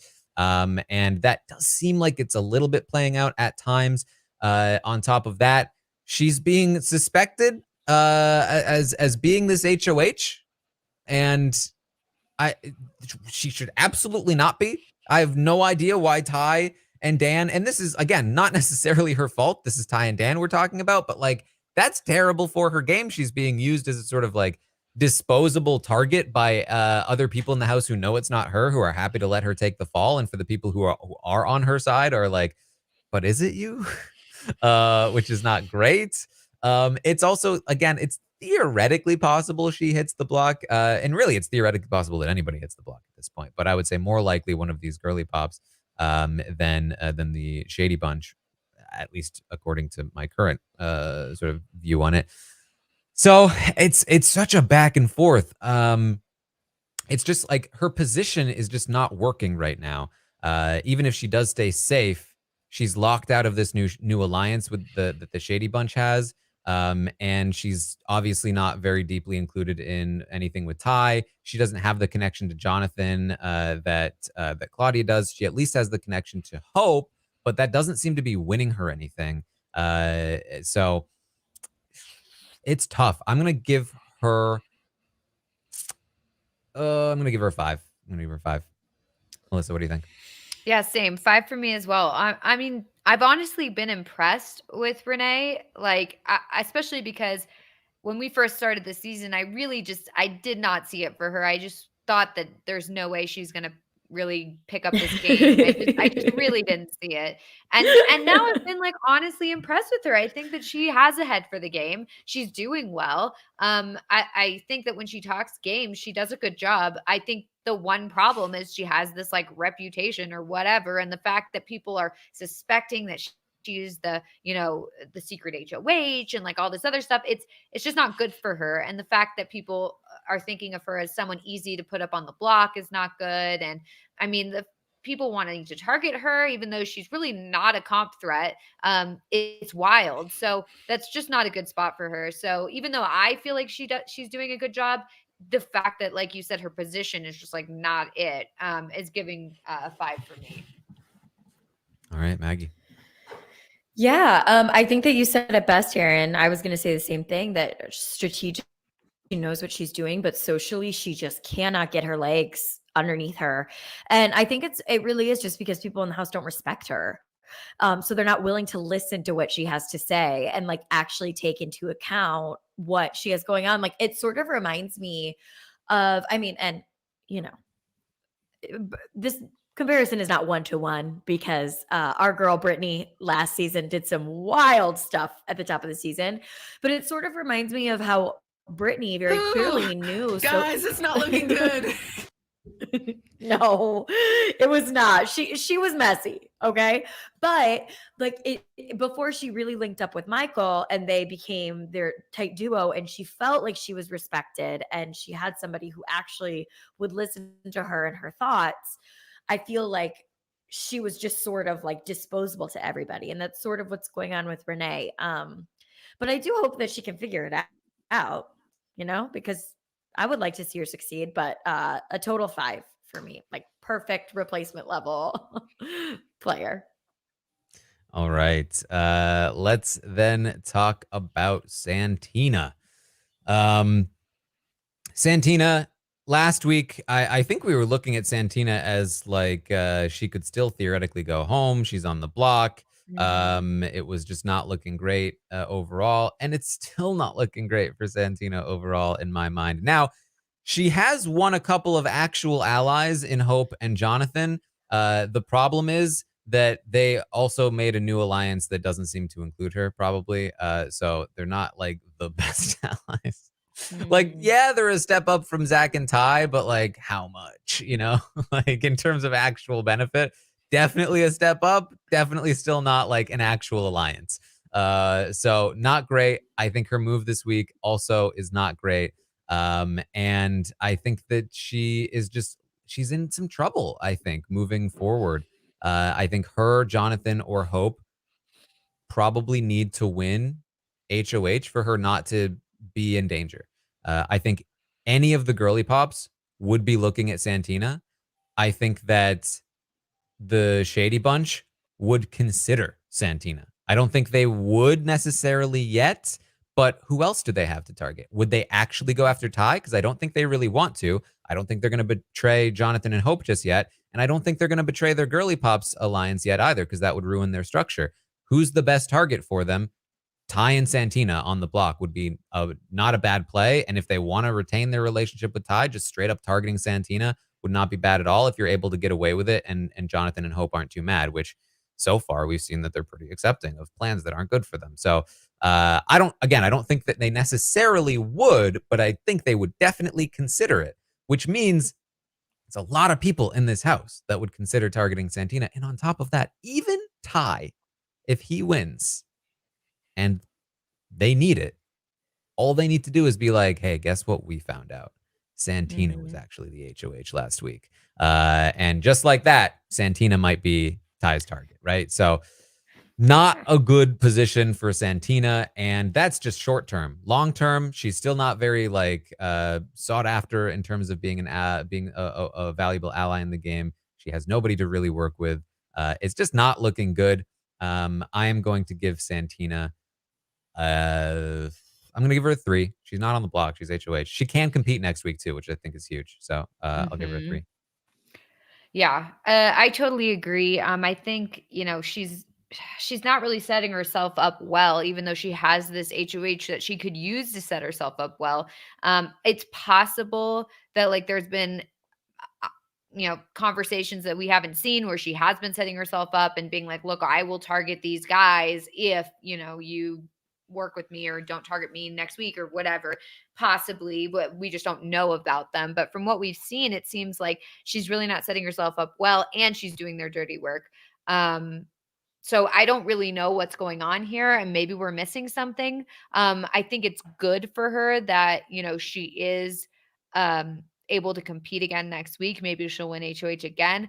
But I just feel like I don't see the strategic like mindset, because I just feel like she's always making decisions that are not great for her game. So I don't really know what she's doing. And I think like she just doesn't really have anyone. She doesn't really have any allies. And I wish she would try and find kind of like a foothold. And you would think that she would be able to, because she's alone and someone should just snatch her up. And I don't know why they're not. There's something going on here. So, I really don't know. But however, last week we gave her this score because she was on the block and we thought she might go home at that point. Prior to all the drama. So, that's why we gave her such low scores. So I'm going to bump it up just because she is HOH. She has the ability to compete next week. Who knows what could happen? But I don't really think she's doing a great job with her HOH. So I'm going to give her a 4. 4 from Melissa. Maggie, what do you think? Yeah, I think that Santina just really does not have a ton of game sense. What she should have done once she realized that, like, once she stopped being HOH and realized, wait, screw Zach, screw Ty, like that sucked. That was horrible. That's not what I should have done. Instead of just then being like, yeah, and you know what? I'm going after them. What she should have done is honestly gone to people, done a little sob tour, be like, I feel so betrayed. Let them comfort her. Let them feel like they are helping her see the light. Let them feel like then they have ownership of this turnaround in her, so that then they feel like they can work with her. The problem is, I just don't think that Santina was really manipulated by these guys, and she never allowed herself she didn't want to be seen that way by anybody. So once she realized that it happened, she was like, I still have ownership over this because I figured out that it happened and now I'm going after them. And I think that if she had allowed people to share in that with her, it would have likened people to her more and made people feel like they could have worked with her. But there is, like Melissa said, there's some disconnect. She's alone, and yet people still have no interest in going to her. So I'm going to give her a 3. A 3 from Maggie. The audience just really not on the same page as most of us, at least here tonight. The audience gave Santina a 5. It's because they're happy with the move. They're like, yeah, she's putting up, Ty and Dan. Let's get one of them out. But it's not good for her. I think there's a big, I wouldn't say likability. I think there's a big players doing what I want them to do tax tonight with the audience. For sure. All right. Let's move on then to Shanaya. Melissa, what are your thoughts on Shanaya? Yeah, so, same as last week, Shanaya, we don't really know what she's doing. We don't really know what's going on, but I think there are negatives to this week for her, which is number 1. There's that other alliance that has formed in the house, which is not good for her. And number 2, Dan, one of her closest allies, is probably going home, which is also not good for her. So, she's not really having a great week, even though she's not really doing that much. And even though she's not really in super danger or anything like that coming up, it's just overall not great. And because we're not able to see what she is doing, we don't really know whether or not she's like handling it well or like doing anything to try and make her position better for the next week or anything. So at this point, I'm going to give her a 4, I guess. A 4. Maggie, what do you think? Yeah, same way I feel about Dan. Like, sorry to this man. I guess a 4. I don't know anything about what's going on with her, but she's not on the block. And she could be. All right, well, the audience agrees this time. They gave Shanaya a 4, and I am going to as well. There's not a lot to look at. Her position is not great, particularly this week. I do think there's room to bounce back, but I think she should be the most likely candidate to go up on the block, which is just not a good thing in general. I don't think she would leave, but it's just not great. She's losing Dan, which is, I think, short-term bad, long-term potentially good for her game if what Claudia and Renee are saying about her is true. which it might not be. But yeah, I have no reason to think that she's not in a slightly bad position considering what her position in the house is right now, and how her allies are talking about her. So yeah, 4 from me. Finally, let's talk about Ty. Maggie, what are your thoughts on Ty? Boo, tomato, tomato, tomato. Loser. Poor sport. Okay, so yeah, I'm giving him a 1. Goodbye, Ty. You are uninteresting to me in so many ways. But the way that I do want to talk about him is the way that Taran, you're like, I don't understand why he keeps targeting his own allies. Like, I am confused. This gameplay is abysmal. Ty is giving Russell hands. Like, he's giving complete ego-driven gameplay. Does not want anybody around who, if he has an ally, whatever ally he's most focused on at the moment, whoever they're closest to, he wants them gone. Rob, week 2. Was close with Zach week 1. So he was like, get out of here. Now he's like all in, focused on Claudia. So he's like, Renee, it seems like you have Claudia's ear. Get out of here. Who would you pick, me or her? Like, it's totally giving out of the Russell Hands playbook, because Ty is so focused on himself and all of the attention that he is getting at the current moment in time that he can't look outward to have any sort of game sense at all and look big picture. He'll probably threaten to quit again, 4 or 5 more times before the season's over, if he lasts that long. Every time he does, throwing tomatoes. Yeah, just like a really boring to me player. Hate the way that he's talked to Santina, hate the way he's talked to Claudia. Yeah, that's all I gotta say. I will say, I think your point stands. I think he targeted Rob because Rob was talking about Zach. But I think he targeted Dan because Dan was close to Zach. And I do think he's targeting Renee because, I mean, he's straight up said it to Koozie that he wants to target Renee because he thinks that Claudia might choose Renee over him. That's certainly, I think the point stands, but it's if there are any wild Zachs in the audience, they might correct us. Like all of this, I will say, like all of this, my feelings are in this moment in time.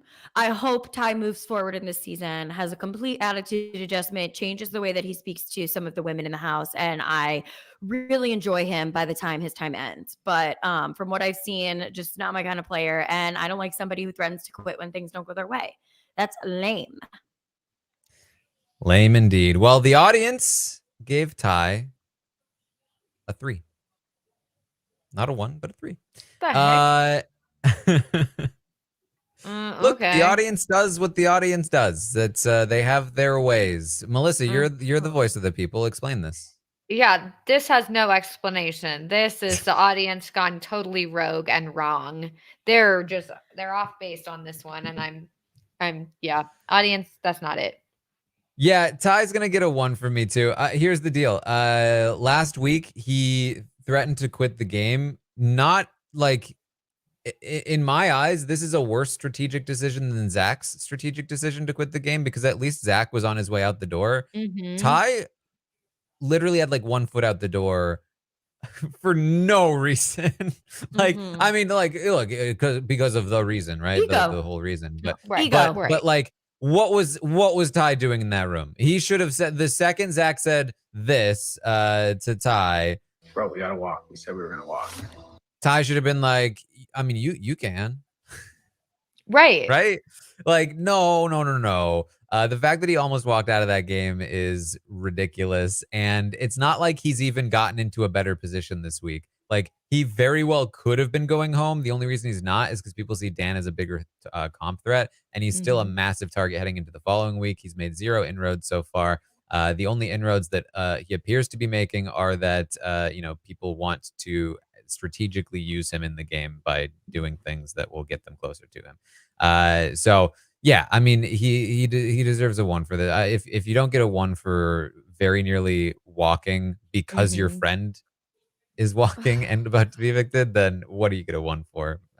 Melissa has already given him a 1. Yeah, I already gave him one. I totally agree. I think the idea that he's like gonna quit because his friend is like, well, we gotta walk. Like no, it does not make any sense. Also, it didn't just end there. It wasn't like, oh my God, I got totally swept up in the moment. Like Zach had an influence on me and now I'm cured or whatever. Like it didn't end there. He threatened to walk if he got nominated or he got put on the block. He didn't do that, obviously, but he did threaten it. And so the idea that he's like just gonna keep using this of like, I might leave is like, it's just so stupid. And, I mean, I honestly see a situation where next week or whatever, where he's going to be the one voted out and he knows it's like a sinking ship. Like I could see a situation where he pulls a Zach and is like, I quit. I'm leaving. I'm not going to get voted out. And that's just like, that's sad. That's just like the fact that we're thinking that that's a possibility with this player is not good.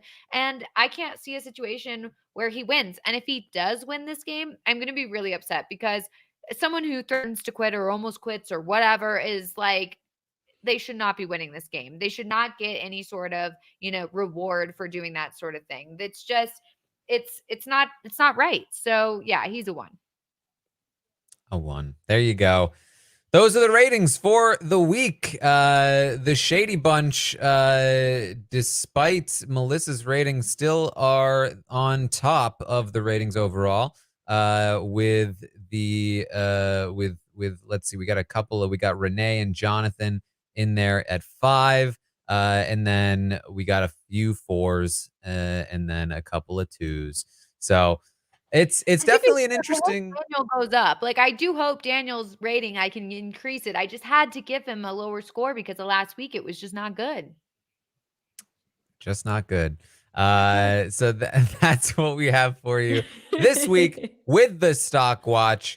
We will be back next week to see just how much Melissa goes up or down on Dan. I will say it really has been, especially with the lack of information, like we rate these players and then 2 days later I'm like, wow, we were so off.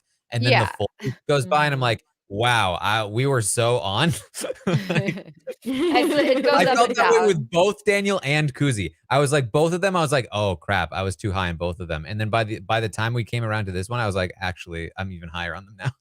Yeah, I know. I look back on my ratings, I'm like, yeah, that makes sense. But I remember watching the episodes this week being like, oh my God, we were so wrong. I'm so embarrassed. Like, and now I'm thinking, like, I'm looking at them and I'm like, sure, whatever. That makes sense. So who knows? Who knows?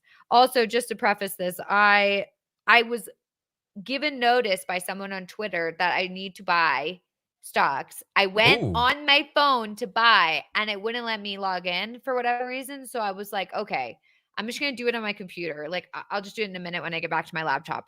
And then I forgot, but I had a plan. I was going to buy all Anika. So like take that into account. Hey, but that that's would have literally done what something. I was going to do. I know. And now I'm looking at it. I'm like, oh, if only. So yeah, I blew it again. But I'll tell you that was my buy was Anika. I was just gonna go all in on her. See, this is where you go wrong, Melissa. You should be watching my Twitch stream on Thursday nights, but see, so that's that you insider watch the trading. episode. And no, because I'm not doing stock watch advice this season. Okay.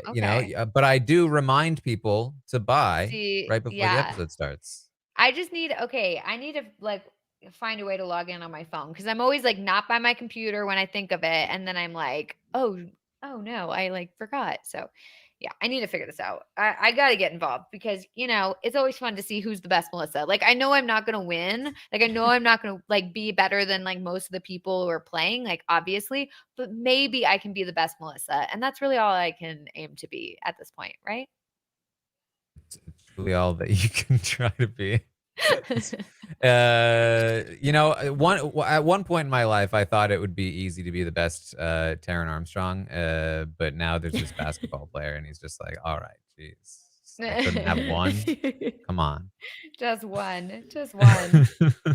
Oh my God. All right. Well, that is what we have for you for the Stock Watch this week. I will, of course, be back tomorrow at 3 p.m. Eastern, assuming there is a drop to, talk about, with some more information, particularly who is going to be the replacement nominee. We don't really know. We have some guesses, but we don't really know for sure. For all we know, the plan to take Ty off the block is kaput entirely. That's not going to happen. Actually, but wait, we will Taran, find did out. you see that famous birthdays tweeted about your birthday? What does that mean? Like famous birthdays. So you're famous. Okay. It's You're real. saying that like it means Congratulations. Matt Lagori Congratulations, tweeted it out. Taran.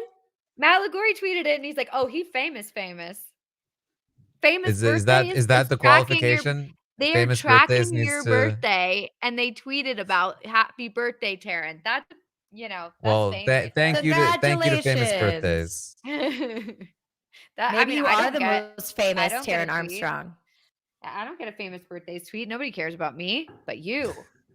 Famous birthday. It's all on top of that one. I wonder how they decide like who gets a tweet. Like who's famous. I don't know. It's very impressive. It's not like I'm verified. Yeah, well, that doesn't mean anything anymore anyway, apparently. So Right? yeah, no point in doing that anymore. Oh So boy. funny. Anyway, sorry to interrupt. No, there we go. Well, that's what we have. Again, tomorrow, update potentially. And then there's going to be an episode as well. And you can find me on Twitch, twitch.tv/Taran Armstrong. I will be live on Twitch watching the episode. Melissa will be there, I'm sure, because, she needs to get in the habit. Do it. Yeah. Yeah. So that'll be great. And we got a Survivor episode coming up. We got a Survivor Stock Watch podcast that's out right now. If you're craving more Stock Watch, if you're craving this kind of Stock Watch where we're kind of guessing, I did a whole Stock Watch podcast on Survivor that was entirely based on speculation about what might happen in the next episode. So you can check that out. And we just had a fun Goose Duck stream yesterday over on Twitch as well. So find all that stuff. Maggie, what do you got going on?